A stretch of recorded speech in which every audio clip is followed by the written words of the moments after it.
ನಮಸ್ಕಾರ ವೀಕ್ಷಕರೇ, ಮುಂಜಾನೆಯ ಶುಭಕಾಮನೆಗಳೊಂದಿಗೆ ತಮ್ಮೆಲ್ಲರಿಗೂ ಕೂಡ ಶತಕದ ಸಂಭ್ರಮದಲ್ಲಿರುವಂತಹ ಧರ್ಮಜ್ಯೋತಿ ಕಾರ್ಯಕ್ರಮ ಇದು NKR TV ಕನ್ನಡ ವಾಹಿನಿಯ ಹೆಮ್ಮೆಯ ಪ್ರಸ್ತುತಿ ಕಾರ್ಯಕ್ರಮಕ್ಕೆ ತಮ್ಮೆಲ್ಲರಿಗೂ ಪ್ರೀತಿಪೂರ್ವಕ ಸ್ವಾಗತ ಸುಸ್ವಾಗತ ಅಂತ ಇದ್ದೀನಿ. ಎಂದಿನಂತೆ ನಾನು ನಿಮ್ಮ ಮನೆ ಮಗಳು ದಿವ್ಯಾ ಆಲೂರ್.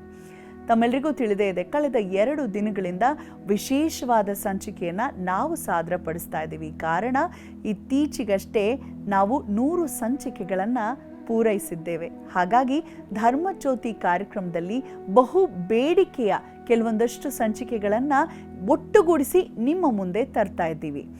ಇವತ್ತಿನ ದಿನ ನಾವು ಬೆಂಗಳೂರಿನ ಪ್ರಮುಖ ಕ್ಷೇತ್ರ ಅನಿಸ್ಕೊಂಡಿರುವಂಥ ಓರ್ವ ದೇವಿಯ ಕುರಿತಾಗಿ ಮತ್ತೆ ತಿಳಿಯೋಣ. ದೇವಸ್ಥಾನಗಳು ಅಂತ ಹೇಳಿದ್ರೆ ಬರೀ ಸನ್ನಿಧಾನಗಳು ಮಾತ್ರವಲ್ಲ, ವಿಸ್ಮಯಗಳ ಆಗರವೇ ದೇವಸ್ಥಾನಗಳು.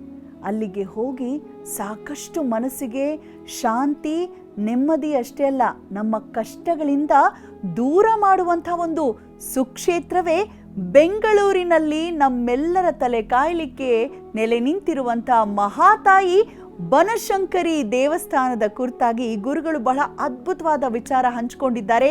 ಹೇಗೆ ಈ ದೇವಸ್ಥಾನ ಇಲ್ಲಿ ನಿರ್ಮಾಣವಾಯಿತು, ಅದರ ಹಿನ್ನೆಲೆಯನ್ನ ತಿಳಿದು ಬರೋಣ. ಗುರುಗಳೇ, ಶುಕ್ರವಾರದ ಈ ದಿನ ಪಕ್ಕ ನೀವು ಯಾವ್ದಾದ್ರು ದೇವಿಯ ದೇವಸ್ಥಾನದ ಕುರಿತಾಗಿಯೇ ತಿಳಿಸ್ಕೊಡ್ತೀರಾ ಅಂತ ಭಾವಿಸ್ತೇನೆ. ಯಾವ ದೇವಸ್ಥಾನದ ಬಗ್ಗೆ ಹೇಳ್ತಿದ್ದೀರಾ? ಯಾವ ದೇವಸ್ಥಾನದ ಬಗ್ಗೆ ಹೇಳಲಿ ಅಂತ ಯೋಚನೆ ಮಾಡಿದ್ರೆ ಬಹಳ ವಿಶಿಷ್ಟವಾಗಿರತಕ್ಕಂಥದ್ದು. ನಮ್ಮಲ್ಲಿ ಅನೇಕರಿಗೆ ಒಂದು ಕಲ್ಪನೆ ಇದೆ. ಏನು ಅಂತಂದರೆ, ಕ್ಷೇತ್ರ ಅಂತ ಆಗಬೇಕಿದ್ರೆ ಅದು 100 ವರ್ಷ ಹಳೆಯ ಪುರಾತನವಾದ ಇತಿಹಾಸ ಇರಬೇಕು ಅದಕ್ಕೆ. ಅದಿಲ್ಲ ಅಂತಂದರೆ ಅಲ್ಲಿ ಮಹಾತ್ಮ ಇರೋದಿಲ್ಲ ಅಥವಾ ಶಕ್ತಿ ಇರೋದಿಲ್ಲ, ಸಾನ್ನಿಧ್ಯ ಇರೋದಿಲ್ಲ ಇತ್ಯಾದಿ. ಕೆಲವರಿಗೆಲ್ಲ ಸ್ವಲ್ಪ ಸಂಶಯ ಇರುತ್ತೆ, ಪ್ರಶ್ನೆಗಳಿರುತ್ತೆ, ಕುತೂಹಲ ಇರುತ್ತೆ. ಕೆಲವರಿಗೆ ವಿತಂಡವಾದಿಗಳಿಗೆ ಅದೊಂದು ವಿಘ್ನ ಸಂತೋಷಗಳು ಅನ್ನೋ ಪದ ಇದೆಯಲ್ಲ ನಮ್ಮ ಕನ್ನಡದಲ್ಲಿ, ಹಾಗೆ ಆ ಥರದವರಿಗೆಲ್ಲ ಒಂದೊಂದು ಥರದಲ್ಲಿ ಇರುತ್ತೆ. ಅದಕ್ಕೆ ವ್ಯತಿರಿಕ್ತವಾಗಿ ನಮ್ಮಲ್ಲಿ ಅನೇಕ ಕ್ಷೇತ್ರಗಳನ್ನು ನಾವು ನೋಡಬಹುದಾಗಿದೆ. ಯಾಕೆ ಅಂದರೆ, ದೈವಶಕ್ತಿ ಎಲ್ಲೋ 1000 ವರ್ಷ ಆಯಿತು ಅಂತ ಅಂದ್ಕೂಡಲೇ ಅಲ್ಲಿದೆ, ಇತ್ತೀಚೆಗೆ ಅದೊಂದು 50-100 ವರ್ಷದ ಹಿಂದೆ ಆದ ಕೂಡಲೇ ಅಲ್ಲಿ ಇಲ್ಲ, ಹೀಗೆ ಹೇಳೋಕ್ಕೆ ಸಾಧ್ಯವೇ ಇಲ್ಲ. ಉಪಾಸನೆ ಮಾಡುವ ವ್ಯಕ್ತಿಗಳ ಮನಸ್ಸಿನ ತುಡಿತ, ಆ ಒಂದು ಏನು ಹೇಳ್ಬೋದು ಅದಕ್ಕೆ, ಆ ದೇವತಾ ಚೈತನ್ಯವನ್ನು ಅಲ್ಲಿ ಕರೆಸಲಿಕ್ಕೆ ಆತನ ಒಳಗಡೆ ಇರ್ತಕ್ಕಂಥ ತುಮುಲ, ತುಡಿತ, ಭಾವನೆ, ತಾದಾತ್ಮ್ಯತೆ, ಶ್ರದ್ಧೆ, ನಿಷ್ಠೆ, ಇದೆಲ್ಲಕ್ಕೆ ಒಳಗಾಗಿ ಬಂದು ಅಲ್ಲಿ ನಿಂತ್ಕೊಳ್ತದೆ. ಅದು ಒಲುಮೆ ಮನ ನಿಂತೆಡಗೋ ಮಂಕುತಿಮ್ಮ ಅಂಥೇಳಿ BVG ಅವರು ಹೇಳ್ತಾರೆ ಕಗ್ಗದಲ್ಲಿ. ಹಾಗೆ ಇವತ್ತು ನಾವು ನೋಡ್ತಕ್ಕಂಥ ದೇವಸ್ಥಾನ ಅಂಥದ್ದು. ಅಂದರೆ ಈಗ ಸುಮಾರು ಒಂದು 100 ವರ್ಷ ಅಂತ ಇಟ್ಕೊಳ್ಳೋಣ, 110 ವರ್ಷದ ಹಿಂದಿನ ಕಥೆ ಅಂತ ತಗೊಳ್ಳೋದಾದರೆ, ಆ ಸಂದರ್ಭದಲ್ಲಿ ಒಬ್ಬರು ಸುಬ್ರಾಯ ಶೆಟ್ಟರು ಅಂತ, ಅವರು ತಮ್ಮ ಆರಾಧ್ಯ ದೇವತೆಯನ್ನು, ಕುಲದೇವರ ಆರಾಧ್ಯ ದೇವತೆಯನ್ನು ಒಂದು ಕಡೆಯಲ್ಲಿ ನೆಲೆ ನಿಲ್ಲಿಸಿ ನಿರಂತರವಾದ ಉಪಾಸನೆ ಮಾಡಲಿಕ್ಕೆ ಒಂದು ಜಾಗ ಬೇಕು ಅಂತ ನಿಶ್ಚಯ ಮಾಡ್ತಾರೆ. ಹಾಗೆ ನಿಶ್ಚಯ ಮಾಡಿ ಒಂದು ಪ್ರತ್ಯೇಕವಾದಂಥ ಒಂದು ಸ್ಥಾನದಲ್ಲಿ ಆ ದೇವತಾ ಚೈತನ್ಯವನ್ನು, ಸ್ತ್ರೀ ರೂಪವನ್ನು ಹೇಳ್ತೀವಲ್ಲ, ಪ್ರಕೃತಿ ಪುರುಷ ಅಂತೇಳಿ 2 ರೂಪ, ಪ್ರಕೃತಿ ರೂಪವನ್ನು ಉಪಾಸನೆ ಮಾಡಬೇಕು ಅನ್ನುವಂಥ ಒಂದು ಅಪೇಕ್ಷೆಯಿಂದ ಒಂದು ಪ್ರತ್ಯೇಕವಾದಂಥ ಒಂದು ಸ್ಥಾನವನ್ನು ಆಯ್ಕೆ ಮಾಡಿ ಅಲ್ಲಿ ವ್ಯವಸ್ಥೆ ಮಾಡ್ತಾರೆ. ನಿರ್ಮಾಣ ಆಗುತ್ತೆ, ಎಲ್ಲ ಆಗುತ್ತೆ. ಇವತ್ತು ನಮ್ಮ ಜನರಿಗೆಲ್ಲ ಸ್ವಲ್ಪ ಅಂದಾಜು ಆಗಿರಬಹುದು ಹೇಳೋದಾಗ. ಆ ನಂತರದಲ್ಲಿ ಸುಮಾರು 110 ವರ್ಷಗಳ ಹಿಂದಿನ ಕಥೆ ಅಂತ ಇಟ್ಕೊಳ್ಳೋಣ. ಆ ನಂತರದಲ್ಲಿ ಕ್ರಮೇಣ ಏನಾಯಿತು, ಉಪಾಸನೆ ಅಂತಕ್ಕಂಥದ್ದು ಸರಿಯಾಗಿ ನಡೆದಾಗ, ಅರ್ಚಕಸ್ಯ ಪ್ರಭಾವೇಣ ಅರ್ಚನಸ್ಯಾತಿಶಾಯನಾತು ದೇವಾಲಯಸ್ಥ ಬಿಂಬಾನಾಂ ದೈವ ಸಾನ್ನಿಧ್ಯಂ ರುಚ್ಯತಿ ಅಂತ ಹೇಳುತ್ತೆ ಆಗಮಶಾಸ್ತ್ರದಲ್ಲಿ. ಏನು ಹಾಗಂದರೆ ಅಂತಂದರೆ, ಒಂದು ಸ್ಥಾನ ಅಂತಕ್ಕಂಥದ್ದು ಪರಿಶುದ್ಧ ವಾತಾವರಣದಲ್ಲಿದ್ದು ಅಲ್ಲಿ ನಡೀತಕ್ಕಂಥ ಕೈಂಕರ್ಯಗಳು ವ್ಯವಸ್ಥಿತವಾದ ರೀತಿಯಲ್ಲಿ ನಡೆದರೆ ಭಾವಪೂರ್ಣವಾಗಿ ನಡಿಬೇಕು. ಮಂತ್ರ ವ್ಯತ್ಯಾಸ ಆದರೂ ನಡೀತದೆ. ದೇವತಾ ಚೈತನ್ಯಗಳಿಗೆ ಹೇಳುವ ಮಂತ್ರವೇ ಇಲ್ಲಪ್ಪ, ಕೇವಲ ಭಾವನೆಯಿಂದ ಕರಿತಾನೆ ಒಬ್ಬ ಭಕ್ತ, ಚೈತನ್ಯ ಬಂದ್ಬಿಡ್ತದೆ ತಕ್ಷಣ. ಯಾಕೆಂತಂದರೆ ಮಂತ್ರಕ್ಕೆ ಇರ್ತಕ್ಕಂಥ ಶಕ್ತಿ ಏನಿದೆ, ಆ ಶಕ್ತಿಗೆ ಪೂರ್ಣತೆ ಬರಬೇಕು ಅಂತಂದರೆ ಒಳಗೆ ಭಾವನೆ ಇರಬೇಕು. ಕೇವಲ ಏನು ಭಾವನೆ ಇಲ್ಲ ಕಿಕ್ಕಮಕ್ಕಿ ಮಾಡ್ಕೊಂಡು ಹೋಗ್ಬಿಟ್ರೆ ಯಾವ ಮಂತ್ರಕ್ಕೆ ಯಾವ ದೇವರು ಒಲಿಯಲ್ಲ. ಇದನ್ನು ಮರಿಬಾರ್ದು ನಾವು. ಹಾಗೆ ಭಕ್ತನಾಗಿರ್ತಕ್ಕಂಥವನು ಭಾವನಾತ್ಮಕವಾಗಿ ಚೈತನ್ಯವನ್ನು ಅಲ್ಲಿ ಉಪಾಸನೆ ಮಾಡಲಿಕ್ಕೆ ಆರಂಭ ಮಾಡಿದ ನಂತರದಲ್ಲಿ ಅಲ್ಲಿ ಬಹಳ ವಿಶೇಷವಾಗಿ ಸನ್ನಿಧಾನ ಉಂಟಾಯಿತು. ಇವತ್ತಿಗೂ ಸಹ ನಮ್ಮಲ್ಲಿ ಅನೇಕರು ಲಕ್ಷಾಂತರ ಮಂದಿ ಜನ ಅಲ್ಲಿ ಹೋಗಿ ಆ ತಾಯಿಯನ್ನು ಸೇವೆ ಮಾಡಿ ಅನುಗ್ರಹ ಪಡೆದು ಕೃತಾರ್ಥರಾದವರು ಇದ್ದಾರೆ. ಅಲ್ಲಿರ್ತಕ್ಕಂಥ ಒಂದು ವಿಶೇಷವನ್ನು ಹೇಳಿದ ತಕ್ಷಣ ಬಹುಶಃ ನಿಮಗೆ ಕ್ಷೇತ್ರದ ಬಗ್ಗೆ ಗೊತ್ತಾಗ್ತದೆ. ಅಲ್ಲಿರ್ತಕ್ಕಂಥ ಒಂದು ಶಿಲೆ, ಆ ಶಿಲೆಯಲ್ಲಿ ಒಂದು ವಿಶೇಷತೆ ಏನಿದೆ ಅಂದರೆ, ದೇವತಾ ಚೈತನ್ಯ ಹೇಗೆ ಪ್ರಕೃತಿಯಲ್ಲಿ ತನ್ನ ತತ್ವವನ್ನು, ತನ್ನ ತಾತ್ವಿಕತೆಯನ್ನು, ತನ್ನ ಇರುವಿಕೆಯನ್ನು ಹೇಗೆ ಪ್ರಪಂಚಕ್ಕೆ ತೋರಿಸುತ್ತೆ, ಸಾಕ್ಷಿ ಬೇಕಲ್ವಾ, ಹಾಗೆ ಸಾಕ್ಷಿಯನ್ನಾಗಿ ತನ್ನ ಚೈತನ್ಯ ತಾನಿಲ್ಲಿದ್ದೇನೆ ಅನ್ನೋದನ್ನು ಹೇಗೆ ತೋರಿಸುತ್ತೆ ಅನ್ನೋದಕ್ಕೆ ಒಂದು ಶಿಲೆ ಅಲ್ಲಿ ಪ್ರಮಾಣಕ್ಕೆ ಇದೆ. ಅಲ್ಲಿರ್ತಕ್ಕಂಥ ಒಂದು ಶಿಲೆ ಹೇಗೆ ಅಂದರೆ ನೀವು ಅದನ್ನು ಹಿಡ್ಕೊಳ್ಬೇಕು ಸರಿಯಾದ ರೀತಿಯಲ್ಲಿ. ಹೀಗೆ ಸ್ವಲ್ಪ ಗ್ರಿಪ್ ಕೊಟ್ಟು ಹಿಡ್ಕೊಳ್ಳೋದು ಅಂತಂದರೆ ನಾವು ಪಾರಿವಾಳ ಎಲ್ಲ ಹಿಡ್ಕೊಂಡಾಗೆ ಅಂತ ಇಟ್ಕೊಳ್ಳಿ. ಹಿಡ್ಕೊಳ್ಳೋದು ಅಂದ್ಕೊಂಡು ನಮ್ಮ ಜೊತೆಗೆ ಹಾಕಿ ಒತ್ತಿ ಹಿಡಿದ್ಬಿಡೋದ, ಹೀಗೆಲ್ಲ ಅಲ್ಲ. ಒಂದು ಭಾವಪೂರ್ಣವಾಗಿ ಒಂದು ದೇವತಾ ಚೈತನ್ಯ ನನಗೆ ಯಾವುದೋ ರೂಪದಲ್ಲಿ ಸೂಚನೆಯನ್ನು ಕೊಡ್ತದೆ ಅನ್ನುವಂಥ ಭಾವನಾತ್ಮಕವಾದ ಸಂಬಂಧವನ್ನು ಇಟ್ಕೊಂಡು ನೀವು ಅದನ್ನು ಹಿಡ್ಕೊಳ್ಬೇಕು. ಸ್ಪರ್ಶ ಮಾಡೋದು ಅಂದರೆ ಬರಿತಂಗೆ ಮುಟ್ಕೊಳ್ಳೋದಲ್ಲ, ಸರಿಯಾದ ರೀತಿಯಲ್ಲಿ ಅದನ್ನು ಹಿಡ್ಕೊಳ್ತಕ್ಕಂಥ ಒಂದು ಪ್ರಕ್ರಿಯೆ ಮಾಡಿದಾಗ ನಿಮ್ಮ ಸಂಕಲ್ಪ ಅಂತಕ್ಕಂಥದ್ದು ಸಿದ್ಧಿಯಾಗ್ತದೆ ಹೇಳಿ. ಆದರೆ ಅದು ತನ್ನ ಒಂದು ಇರುವಿಕೆಯನ್ನು ಆ ಒಂದು ಏನು ಹೇಳ್ತಾರೆ ಅದು ಕೈ ಮೂವ್ ಆಗತ್ತೆ. ಮೂವ್ ಆಗುವುದರ ಮುಖಾಂತರ ಯಾವ ದೇವಸ್ಥಾನದ ಬಗ್ಗೆ ಹೇಳ್ತಾರೆ ಅಂತ ನೀವೇ ಹೇಳ್ಬಿಡಿ. ನಾನೇ ಹೇಳ್ಬಿಡ್ಲಾ? ಈ ರೀತಿಯಾಗಿ ತನ್ನ ಚೈತನ್ಯದ ಇರುವಿಕೆಯನ್ನು ತೋರಿಸುವುದರ ಮುಖಾಂತರವಾಗಿ ನಿಮ್ಮ ಸಂಕಲ್ಪ ಅಂತಕ್ಕಂಥದ್ದು ಈಡೇರ್ತದೆ.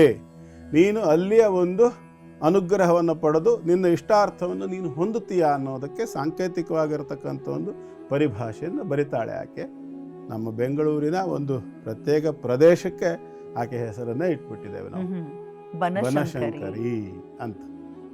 ಹಾಗೆ ಸತ್ಯ ಗುರುಗಳು ಹೇಳಿದ ಹಾಗೆ ಅಲ್ಲಿ ಒಂದು ಕಾರ್ಯಕ್ರಮ, ಒಂದು ಧ್ವನಿ ಸಾಂದ್ರಿಕೆ ಬಿಡುಗಡೆ ಸಮಾರಂಭ, ಅದು ಆ ಕಲ್ಲಿನ ಎದುರಿಗೆ ದೇವಸ್ಥಾನದ ಒಳಗೆ ಅಮ್ಮನವರದೇ, ಬನಶಂಕರಿ ಅಮ್ಮನವರ ಒಂದು ಹಾಡಿನ ಬಿಡುಗಡೆ ಸಮಾರಂಭ ಅದಾಗಿತ್ತು. ನನಗೂ ಗೊತ್ತಿಲ್ಲ ಆ ಥರದ್ದು ಒಂದು ವಿಶೇಷವಾದ ಕಲ್ಲಿದೆ ಅಲ್ಲಿ ಅಂತ. ನಾನು ನಿರೂಪಣೆ ಮಾಡುವಾಗ ಎಲ್ಲರೂ ಬಂದಲ್ಲಿ ಸಾಲ್ಗಟ್ಟು ನಿಂತು ಹಿಂಗೆ ಏನು ಹಿಡ್ಕೊಳ್ತಿದ್ದಾರೆ ಅಂತ ಕೇಳಿದಕ್ಕೆ, ನಿಮಗೆ ಗೊತ್ತಿಲ್ವಾ ಇದ್ರ ಬಗ್ಗೆ? ನಾವು ಕೇಳಿದ್ದಕ್ಕೆ ಹ್ಞೂ ಹೇಳೋ ಅಂತ ಕಲ್ಲು ಅಂತ. ನಾನು ಅದು ಏನು ಹೇಳ್ತಾರೆ, ಅಪನಂಬಿಕೆಯಿಂದ ಹೋದದ್ದಲ್ಲ, ನಾನು ಅದನ್ನು ನಿಜಾನ ನನಗೆ ಅನುಭವಕ್ಕೆ ಬರುತ್ತಾ ಅಂತ ಹೇಳಿ ಒಂದು ಲೈವ್ ಮಾಡಿಬಿಟ್ಟು ಹಿಡ್ಕೊಂಡೆ ಗುರುಗಳೇ. ನಿಜಕ್ಕೂ ಯಾರೆಲ್ಲ ಈ ಕಾರ್ಯಕ್ರಮ ವೀಕ್ಷಣೆ ಮಾಡ್ತಿದ್ದೀರಾ, ಇದರಲ್ಲಿ ಒಂದು ಚೂರು ಕೂಡ ನಾವು ಉಪ್ಪು ಖಾರ ಹಾಕಿ ಏನೂ ಹೇಳ್ತಾ ಇಲ್ಲ. ನೀವೇ ಸ್ವತಃ ಬೆಂಗಳೂರಿನ ಬನಶಂಕರಿ ದೇವಸ್ಥಾನಕ್ಕೆ ಹೋಗಿ ಪೂಜೆಯ ನಂತರ ಆ ಒಂದು ಏನು ವಿಶೇಷವಾದ ಕಲ್ಲಿದೆ, ಒಂದು ಲಾಂಗ್ ಕ್ಯೂ ಇರುತ್ತೆ ಯಾವಾಗಲೂ. ಸುಮಾರು ಜನರು ಎಷ್ಟೇ ಗಂಟೆಯಾನ್ಗಟ್ಲೆ ನಿಂತರೂ ಕೂಡ ಕೈ ಜರ್ಗೋದಿಲ್ಲ, ಕೆಲವ್ರು ನಿಂತ ಕೂಡಲೇ ಕೈ ಜರ್ಗತ್ತೆ. ನನ್ಗೆ ಆಮೇಲೆ ಒಂದ್ಸರಿ ಅನಿಸ್ತು, ನಾನೇ ಪ್ರೆಷರ್ ಕೊಡ್ತಿದ್ದೀನಾ ಅಂತ. ಸ್ವಲ್ಪ ಹಿಂದೆ ನಿಂತು ಹಿಡಿದ್ರು ಕೂಡ ಹೇಗೆ ಕೈ ಮುಂದೆ ಹೀಗೆ ಆಗಿ ನಮ್ಮ ಕೈ ಮುಂದೆ ಅದು ಅಂದ್ರೆ ಜರ್ಕೊಂಡು ಹೋಗುತ್ತೆ ಗುರುಗಳೇ. ಕೆಲವೊಂದಕ್ಕೆ ಏನ್ ಹೇಳ್ತಾರೆ, ನಿಲುಕದ್ದು ತರ್ಕ ಇಲ್ಲ, ಹೌದು, ತರ್ಕ ಮಾಡ್ಲಿಕ್ಕೆ ಸಾಧ್ಯವಿಲ್ಲ. ಅಂತಹ ಅದ್ಭುತವಾದಂತಹ ಸುಕ್ಷೇತ್ರ ಗುರುಗಳು ಹೇಳಿದಾಗೆ. ಮತ್ತೆ ಗುರುಗಳೇ, ಈ ಕ್ಷೇತ್ರದಲ್ಲಿ ರಾಹುಕಾಲದಲ್ಲೇ ಪೂಜೆಯನ್ನ ಮಾಡ್ಲಾಗತ್ತೆ. ರಾಹುಕಾಲದಲ್ಲಿ ನಿಂಬೆ ಹಣ್ಣಿನ ದೀಪ ಹಚ್ಚೋದು ಇತ್ಯಾದಿ. ಹೌದು, ನಮ್ಮಲ್ಲಿ ಅದೊಂದು ಕ್ರಮ ಬಂದಿದೆ. ಹೌದು, ವಾಸ್ತವಾಂಶ ಏನಂತಂದ್ರೆ ನಮ್ಮಲ್ಲಿ ಅನೇಕರಿಗೆ ಅದ್ರ ಬಗ್ಗೆ ತಪ್ಪು ಕಲ್ಪನೆ ಕೂಡ ಇದೆ. ಏನು, ನಿಂಬೆಹಣ್ಣಿನ ದೀಪ ಅದು ಶಕ್ತಿ ದೇವತೆಗಳಲ್ಲಿ ಮಾತ್ರವೇ ನಿಂಬೆಹಣ್ಣಿನ ದೀಪವನ್ನು ಹಚ್ಚಬೇಕು, ಇದನ್ನು ಮರಿಬಾರದು. ಅನೇಕರು ಬೇರೆ ಬೇರೆ ದೇವಸ್ಥಾನದಲ್ಲೆಲ್ಲ ಹೋಗಿ ಹಚ್ಚುವಂತ ಒಂದು ಪ್ರಯತ್ನ. ಉದಾಹರಣೆಗೆ ಎಲ್ಲಿ ಹಚ್ಚಬಾರದು? ರಾಮನ ದೇವಸ್ಥಾನದಲ್ಲಿ ಹಚ್ಚುವುದು ಅಷ್ಟು ಸೂಕ್ತ ಅಲ್ಲ. ಕೃಷ್ಣನ ದೇವಸ್ಥಾನ, ರಂಗನಾಥನ, ವೆಂಕಟರಮಣನ ದೇವಸ್ಥಾನ, ಈ ಥರದ ಪರಮಸಾತ್ವಿಕ ಸ್ವರೂಪದ ದೇವರ ಮುಂದೆ ಹಚ್ಚತಕ್ಕಂಥದ್ದು ಅಷ್ಟು ಸೂಕ್ತವಲ್ಲ. ಅತ್ಯಂತ ಶ್ರೇಷ್ಠ ಯಾವುದು ಅಂದರೆ ದುರ್ಗಿ, ಚಾಮುಂಡಿ ಅಥವಾ ಬನಶಂಕರಿ, ಈ ಥರದ ಸ್ವಲ್ಪ ಉಗ್ರ ಸ್ವರೂಪದ ದೇವತಾ ಚೈತನ್ಯಗಳ ಮುಂದೆ ಇದನ್ನು ಹಚ್ಚಿದ್ರೆ ಏನಾಗ್ತದೆ ಅಂತಂದರೆ, ಆ ದೇವತಾ ಚೈತನ್ಯಗಳು ನಮ್ಮಲ್ಲಿ ಇರ್ತಕ್ಕಂತಹ ದುಸ್ಥಿತಿಗಳನ್ನು, ದುರ್ಗುಣಗಳಿರಬಹುದು, ದುಷ್ಟ ಸ್ವಭಾವಗಳಿರಬಹುದು, ಅಥವಾ ನಮಗೆ ಬಂದಿರತಕ್ಕಂಥ ದುಃಖ ದುಮ್ಮಾನ ದಾರಿದ್ರ್ಯಗಳಿರಬಹುದು, ಇವೆಲ್ಲವನ್ನು ಕೂಡ ನಿಂಬೆಹಣ್ಣಿನಲ್ಲಿರ್ತಕ್ಕಂಥ ಆಮ್ಲ ಶಕ್ತಿ ಏನಿದೆಯಲ್ಲ, ಆಮ್ಲಿಕ ಶಕ್ತಿ, ಆ್ಯಸಿಡ್ ಪವರ್ ಅಂತ ಇಂಗ್ಲೀಷಲ್ಲಿ ಹೇಳ್ತಾರಲ್ಲ, ಆ ಆಮ್ಲಿಕ ಶಕ್ತಿ ಅಂತಕ್ಕಂಥದ್ದು ಏನು ಮಾಡ್ತದೆ ಅಂದರೆ ವಾತಾವರಣದಲ್ಲಿರ್ತಕ್ಕಂಥ ಎಲ್ಲ ರೀತಿಯ ಒಂದು ದುಷ್ಟತೆಯನ್ನು ಹೀರ್ಕೊಳ್ತದೆ. ನಮ್ಮಲ್ಲಿ ಅನೇಕರು ಹೇಳಿದರೆ ನಂಬಲಿಕ್ಕಿಲ್ಲ, ನಂಬೋರಿಗೆ ಮಾತ್ರ ಅನ್ವಯಿಸ್ತದೆ, ನಂಬದೇ ಇರೋರಿಗೆ ಬಿಟ್ಬಿಡೋಣ. ಈಗ ಆಚಾರಗಳಲ್ಲಿ 2 ವಿಧ ಇದೆ, ಒಂದು ವಾಮಾಚಾರ ಮತ್ತು ದಕ್ಷಿಣಾಚಾರ ಅಂತ. ನಾವು ನಿತ್ಯ ದೇವತಾರಾಧನೆ, ಪೂಜೆ, ಹೋಮ, ಹವನ, ಜಪ, ತಪ, ಉಪಾಸನೆ, ಅನುಷ್ಠಾನಗಳೆಲ್ಲ ದಕ್ಷಿಣಾಚಾರಗಳು. ವಾಮಾಚಾರ ಅಂತಂದರೆ ಎಡಗೈಯಿಂದ ಮಾಡ್ತಕ್ಕಂಥ ಪ್ರಕ್ರಿಯೆಗಳು. ವಾಮಾಚಾರ ಅದು ಎಲ್ಲಿ ಬಳಸ್ತಾರೆ ಪದವನ್ನು ಅಂತ ಗೊತ್ತು.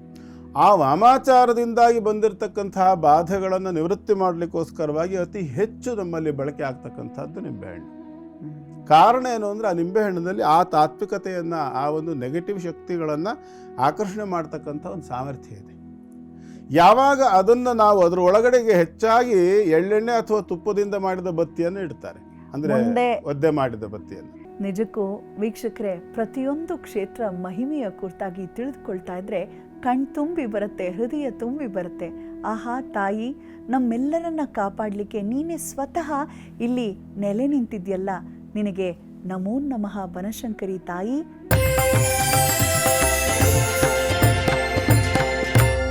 ಬನ್ನಿ ಮತ್ತೆ ವಾಪಸ್ ಹೋಗೋಣ. ಗುರುಗಳು ಏನು ಹೇಳ್ತಾರೆ ಕೇಳೋಣ. ಬನಶಂಕರಿ ತಾಯಿಯ ದರ್ಶನ ಮಾಡೋದ್ರಿಂದ, ಅಲ್ಲಿ ಪೂಜೆಯನ್ನು ಸಲ್ಲಿಸೋ ಮುಖೇನ ನಾವು ಯಾವ ದೋಷವನ್ನು ಪರಿಹರಿಸ್ಕೊಳ್ಬಹುದು ತಿಳಿಯೋಣ. ಗುರುಗಳೇ, ಯಾರೆಲ್ಲರಿಗೆ ಈ ಭಾಗದವ್ರಿಗೆ ಅಂದರೆ ದಕ್ಷಿಣ ಕರ್ನಾಟಕದ ಭಾಗದವ್ರಿಗೆ ಉತ್ತರ ಕರ್ನಾಟಕಕ್ಕೆ ಹೋಗಿ ಬಾದಾಮಿ ಬನಶಂಕರಿಯನ್ನು ನೋಡ್ಲಿಕ್ಕೆ ಸಾಧ್ಯವಾಗೋದಿಲ್ವೋ ಅವರೆಲ್ಲರಿಗೂ ಇಲ್ಲೇ ನೆಲೆ ನಿಂತು ನಾನು ಆಶೀರ್ವದಿಸ್ತೇನೆ ಅಂತ ನೀವಾಗಲೇ ಹೇಳಿದ ಹಾಗೆ ಸುಬ್ರಾಯ ಶೆಟ್ಟರ ಒಂದು ಕನಸಿನಲ್ಲಿ ಬಂದು ನೆಲೆ ನಿಂತಹ ಮಹಾತಾಯಿ ಬೆಂಗಳೂರಿನ ಬನಶಂಕರಿಯ ಗುಣಗಾನವನ್ನು ಕ್ಷೇತ್ರ ಮಹಿಮೆಯಲ್ಲಿ ಮಾಡಿದ್ರಿ. ಈಗ ಆ ಕ್ಷೇತ್ರಕ್ಕೆ ಹೋಗಿ ನಿಂಬೆಹಣ್ಣಿನ ದೀಪದ ಬಗ್ಗೆ ಕೂಡ ತಾವು ಅದೇ ಕ್ಷೇತ್ರ ಅಂತಲ್ಲ, ಎಲ್ಲಾ ಕ್ಷೇತ್ರಕ್ಕೂ ಕೂಡ ಸತ್ಯ ದೇವತೆಗಳ ಕ್ಷೇತ್ರಕ್ಕೆ ಹೋಗಿ ಹೇಗೆ ಪದ್ಧತಿ ಪ್ರಕಾರವಾಗಿ ಮಾಡಬೇಕು ರಾಹುಕಾಲದಲ್ಲಿ ಅಂತ ಹೇಳ್ತಿದ್ರಿ. ಅದನ್ನೇ ನಾವು ದೋಷ ಪರಿಹಾರದಲ್ಲಿ ಮುಂದುವರಿಸ್ತಾ ಈಗ ನಿಂಬೆ ಹಣ್ಣಿನ ದೀಪವನ್ನು ರಾಹುಕಾಲದಲ್ಲೇ ಹಚ್ಚುವಂಥದ್ದು ಹೆಚ್ಚು. ಹಾಗೆ ಬನಶಂಕರಿ ದೇವಸ್ಥಾನಕ್ಕೆ ಪ್ರತ್ಯೇಕವಾಗಿ ಹೋಗಿ ಹಚ್ಚಿದ್ರೆ ನಮಗೆ ಸಿಗುವಂಥ ಫಲಗಳೇನು? ಮೊದಲೇ ನಾವು ಆಚಾರ ವಿಚಾರದಲ್ಲೂ ಅದ್ರ ಬಗ್ಗೆ ಡಿಸ್ಕಷನ್ ಮಾಡಿದ್ವಲ್ಲ. ಏನಪ್ಪ ಅಂತಂದರೆ ಎಲ್ಲ ರೀತಿಯ ಬಾಧಾ ನಿವೃತ್ತಿಯನ್ನು ನಾವು ಮಾಡ್ಕೊಳ್ಬೋದು. ಅಲ್ಲಿರ್ತಕ್ಕಂಥ ಒಂದು ಶಿಲಾ ಇದನ್ನ ಕೈ ಇಟ್ಟು ನಮ್ಗೇನು ಅದು ಸಾಂಕೇತಿಕವಾಗಿ ಅದೇನು ತೋರಿಸ್ಕೊಡ್ತದೆ, ಪ್ರಶ್ನೆಗಳಿಗೆ ಉತ್ತರ ಕೊಡ್ತದೆಯಲ್ಲ, ಈ ಒಂದು ಕ್ರಿಯೆ ಕೂಡ ಅಲ್ಲಿ ನಮಗೆ ನಾವು ಮಾಡಿರ್ತಕ್ಕಂಥ ಒಂದು ಕರ್ಮದ ಫಲವನ್ನು ಅಥವಾ ಯಾವುದೋ ಒಂದು ನಮಗೆ ಬೇಕಾಗಿರ್ತಕ್ಕಂಥ ಅನುಕೂಲತೆಯನ್ನು, ದೈವಾನುಗ್ರಹವನ್ನು ಕೂಡ ನಾವು ಅಲ್ಲಿ ದೃಷ್ಟಾಂತವಾಗಿ ಪಡ್ಕೊಳ್ಳಿಕ್ಕೂ ಒಂದು ಅವಕಾಶ ಇದೆ. ಇನ್ನೊಂದು, ಅಲ್ಲಿ ನಾವು ಮಾಡ್ತಕ್ಕಂಥ ಸೇವೆಗಳಿಂದ ನೋಡಿ, ಬನಶಂಕರಿ ಈ 5 ಅಕ್ಷರದಲ್ಲಿ ಬಹಳ ವಿಶೇಷವಾದ ಅರ್ಥ ಇದೆ. ಬನ ಅಂತಕ್ಕಂಥದ್ದು ಸಂಸ್ಕೃತದಲ್ಲಿ ಕಾಡಿಗೆ ಹೇಳಿರ್ತಕ್ಕಂಥ ಪದ.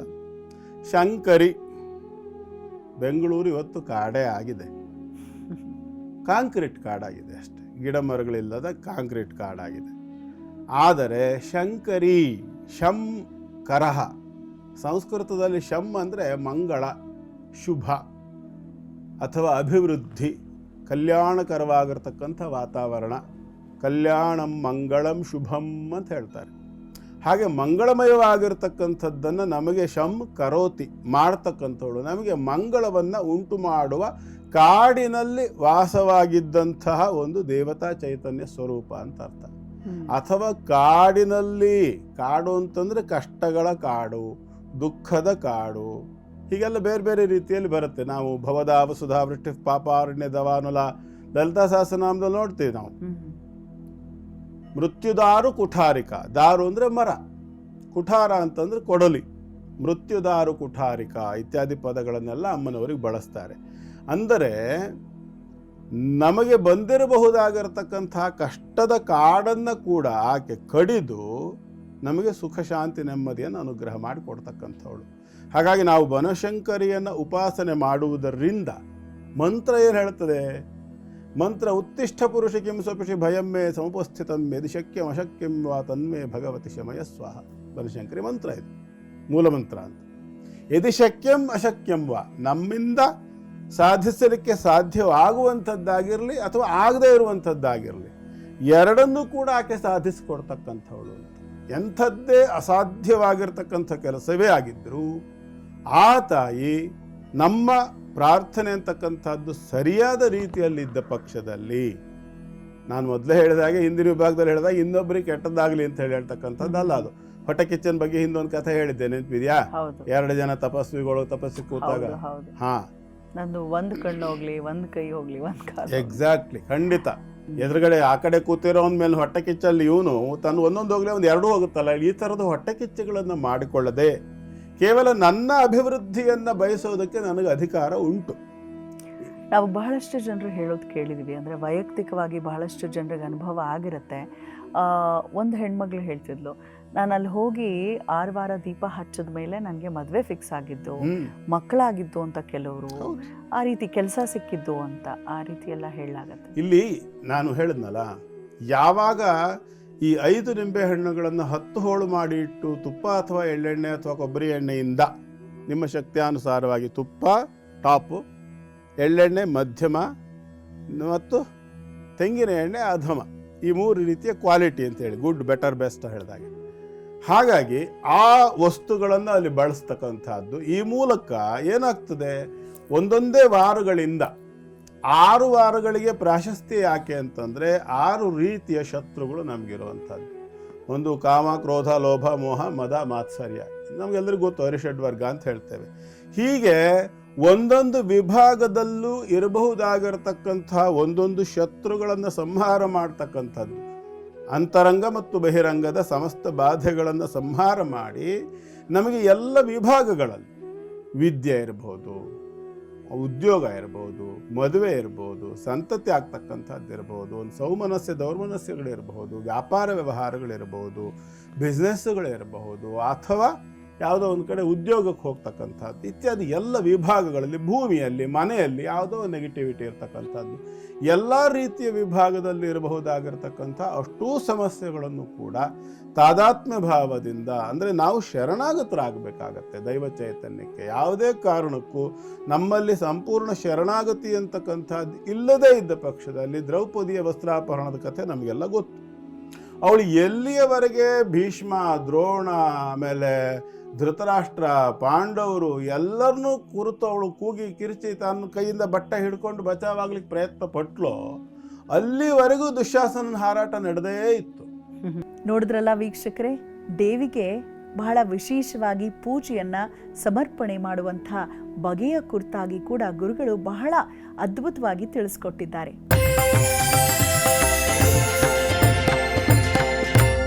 ಬನಶಂಕರಿ ದೇವಿ ಅಂದ ಕೂಡಲೇ ನಮಗೆ ನೆನಪಾಗೋದು ಅದೊಂದು ಶಕ್ತಿಪೀಠ. ಅದರ ಜೊತೆಗೆ ಬಹಳಷ್ಟು ಜನ ಒಳಿತನ್ನ ಕಾಣಿರುವಂಥದ್ದು ಹೇಗಪ್ಪ ಅಂತ ಹೇಳಿದ್ರೆ ಬಹಳಾನೇ ಸರಳ. ಕೇವಲ ತಾಯಿಗೆ ರಾಹುಕಾಲದಲ್ಲಿ ನಿಂಬೆಹಣ್ಣಿನ ದೀಪವನ್ನು ಹಚ್ತಾರೆ. ಆ ದೀಪವನ್ನು ನಾವು ತಯಾರಿ ಮಾಡ್ಕೊಳ್ಳುವಂಥ ಬಗೆ ಮತ್ತು ನಾವು ಎಷ್ಟು ದೀಪ ಹಚ್ಚಬೇಕು, ಯಾವ ಎಣ್ಣೆಯಲ್ಲಿ ದೀಪ ಹಚ್ಚಬೇಕು, ಇದೆಲ್ಲದರ ಬಗ್ಗೆ ಬಹಳ ಗೊಂದಲ ಇರುವಂಥವ್ರಿಗೆ ಸೂಕ್ತ ಉತ್ತರ ದೊರಕಲಿದೆ. ಕೇಳಿ ಗುರುಗಳು ಏನು ಹೇಳ್ತಾರೆ ಅಂತ.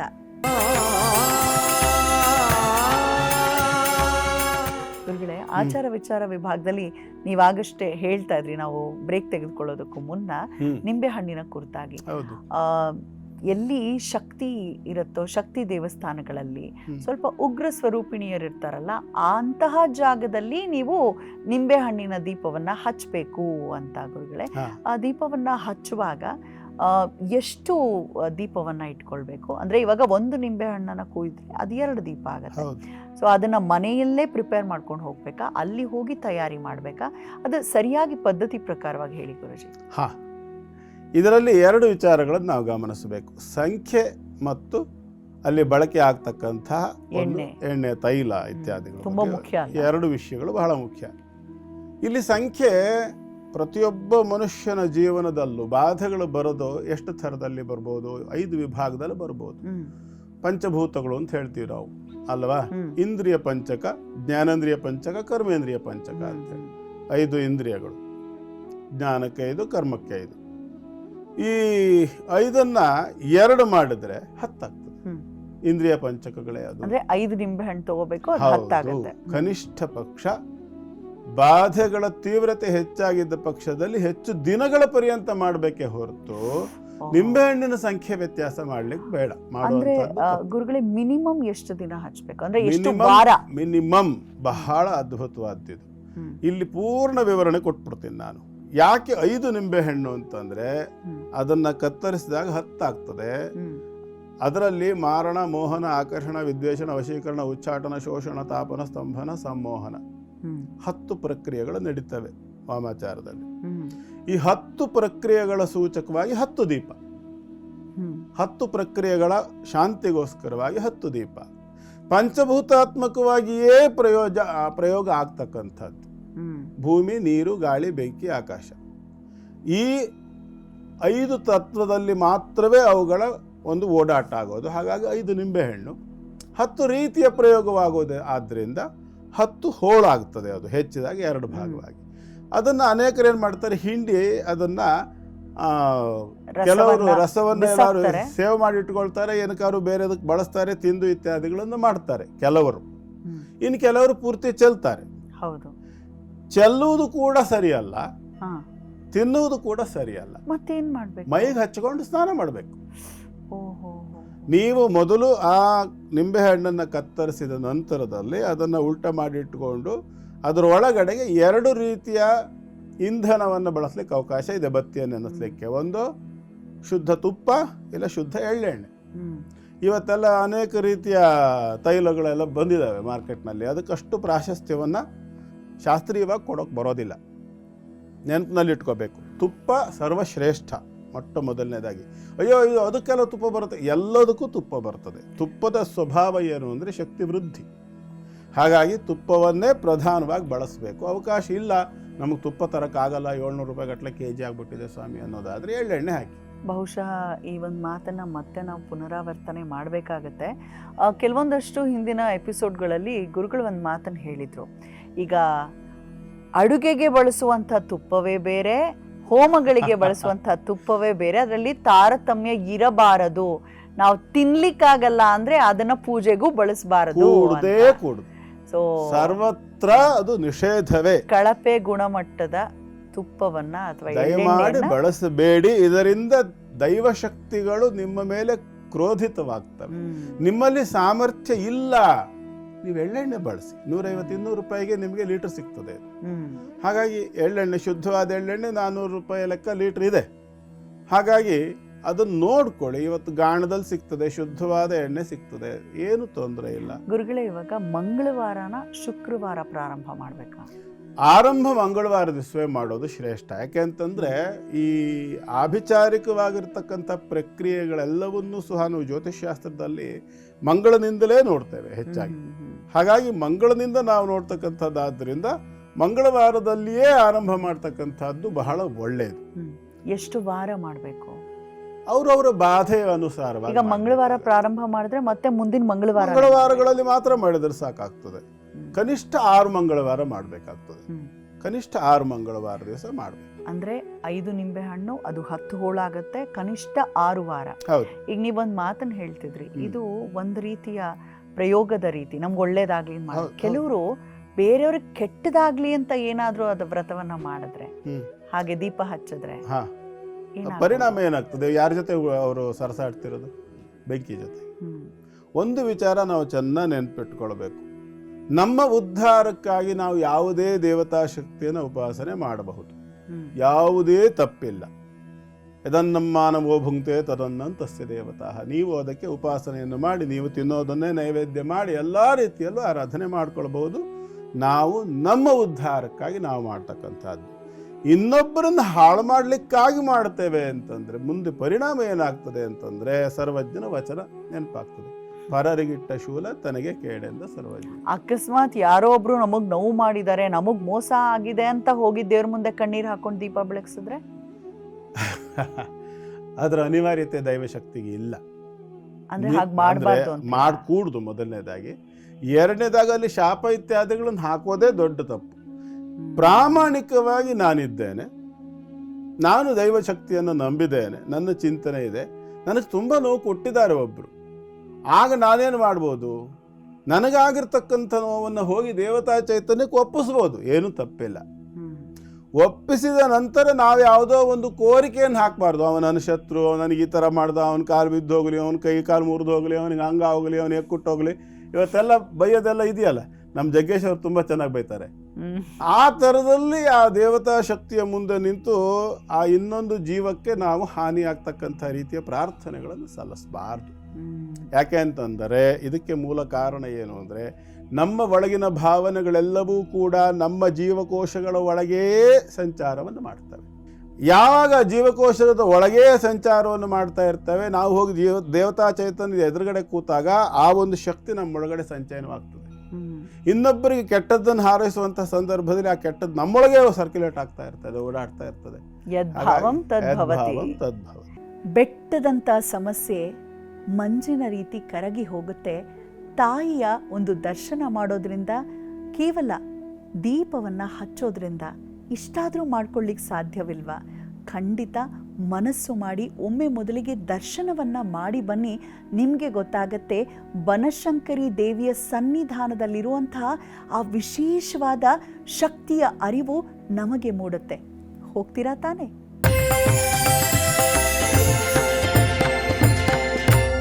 ನನಗೆ ಈ ಕ್ಷೇತ್ರ ನೆನಪಾದಾಗೆಲ್ಲ ನಮ್ಮ ಕನ್ನಡ ನಾಡಿನ ಹೆಮ್ಮೆಯ ನಟರೊಬ್ಬರು ನೆನಪಾಗ್ತಾರೆ.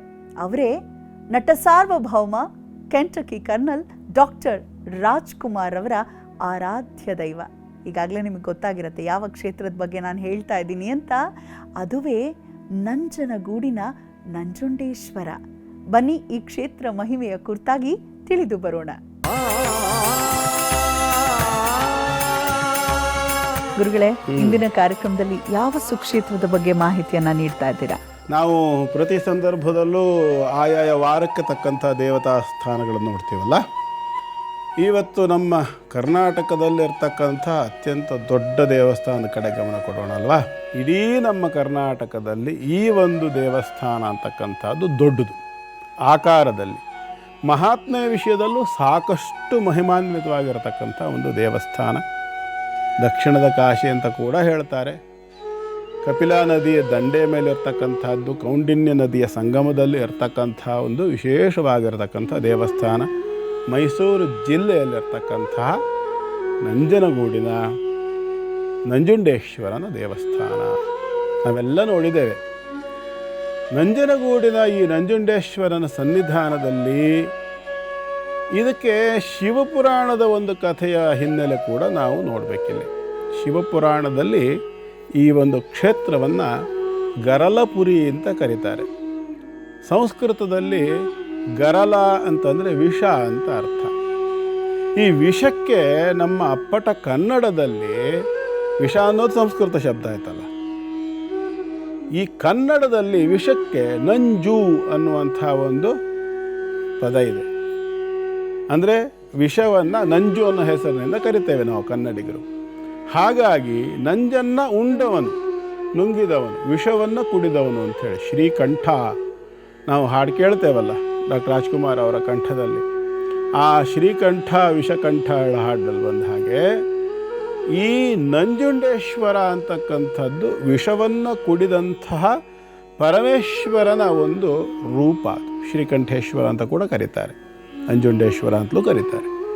ಗರಲಪುರಿ ಅಂತಕ್ಕಂಥ ಒಂದು ಹೆಸರನ್ನು ನಾವು ಪುರಾಣಗಳಲ್ಲಿ ಕೇಳ್ತೇವೆ. ಈ ಕ್ಷೇತ್ರಕ್ಕೆ ಸಂಬಂಧಪಟ್ಟಂಥ ಒಂದು 2-3 ವಿಚಾರಗಳನ್ನು ತಿಳ್ಕೊಳ್ಳೋಣ. ಮೊದಲನೇದು ಏನಪ್ಪ ಅಂತಂದರೆ, ಈ ನಂಜನಗೂಡಿನ ಈ ಪ್ರಾಂತ್ಯದಲ್ಲಿ ಹಿಂದೆ ಒಬ್ಬ ರಾಕ್ಷಸ ಇದ್ದ. ನಮ್ಮಲ್ಲಿ ಅನೇಕ ಕಡೆಗಳಲ್ಲಿ ನಾವು ರಾಕ್ಷಸರು ರಾಕ್ಷಸರು ರಾಕ್ಷಸರು ಅನ್ನೋದು ಕೇಳ್ತೇವೆ. ಏನು ಈ ರಾಕ್ಷಸರು ಅಂದರೆ ಯಾರು? ಏನೋ ಅವರೇನೋ ಬೇರೆ ಥರ ಇರ್ತಾರೋ ಅಂದ್ರೆ ಹಾಗಲ್ಲ. ಅದು ರಾಕ್ಷಸ ಅನ್ನುವಂಥದ್ದು ಒಂದು ಸ್ವಭಾವ. ಸ್ವಭಾವ ಅಂತಂದರೆ ಹೇಗೆ? ಈಗ ಉದಾಹರಣೆಗೆ ಒಬ್ಬ ಮನುಷ್ಯ ತಾನು ಬದುಕಬೇಕು, ಕಷ್ಟಪಡಬೇಕು, ದುಡಬೇಕು, ಎಲ್ಲ ಸರಿ. ಆದರೆ ತನ್ನ ಸ್ವಾರ್ಥಕ್ಕಾಗಿ ಸಜ್ಜನರಿಗೆ, ಸಾಧುಗಳಿಗೆ, ಸಭ್ಯರಿಗೆ, ಒಳ್ಳೆಯ ಮನುಷ್ಯರಿಗೆ ತೊಂದರೆಯನ್ನು ಮಾಡ್ತಕ್ಕಂಥದ್ದು, ದೈವ ಸಾನ್ನಿಧ್ಯ ಇರತಕ್ಕಂಥದ್ದನ್ನು ಹಾಳು ಮಾಡುವಂಥದ್ದು, ಅಥವಾ ಶಿಷ್ಟಾಚಾರ ಮಾಡಿ ಒಳ್ಳೆ ರೀತಿ ಬಾಳಿ ಬದುಕ್ತಾ ಇರ್ತಕ್ಕಂಥ ಜನರಿಗೆ ಹಿಂಸೆ ಕೊಡ್ತಕ್ಕಂಥದ್ದು, ಗೋವು ಮೊದಲಾಗಿರ್ತಕ್ಕಂಥ ಪೂಜನೀಯವಾಗಿರ್ತಕ್ಕಂಥ ನಮ್ಮ ಜೀವಗಳನ್ನು ಹಾನಿ ಮಾಡ್ತಕ್ಕಂಥದ್ದು, ಸಾಧು ಸಂತರು, ತಪಸ್ವಿಗಳು, ಋಷಿಮುನಿಗಳು ಇಂಥವರಿಗೆ ತೊಂದರೆ ಮಾಡ್ತಕ್ಕಂಥದ್ದು, ಈ ಸ್ವಭಾವಗಳು ಯಾರಿಗಿರ್ತದೆಯಲ್ಲ ಅವು ಯಾರೇ ಆದರೂ ಅವನನ್ನು ರಾಕ್ಷಸ ಅಂತ ಕರಿಬೇಕು ಅಂತ ಹೇಳುತ್ತೆ.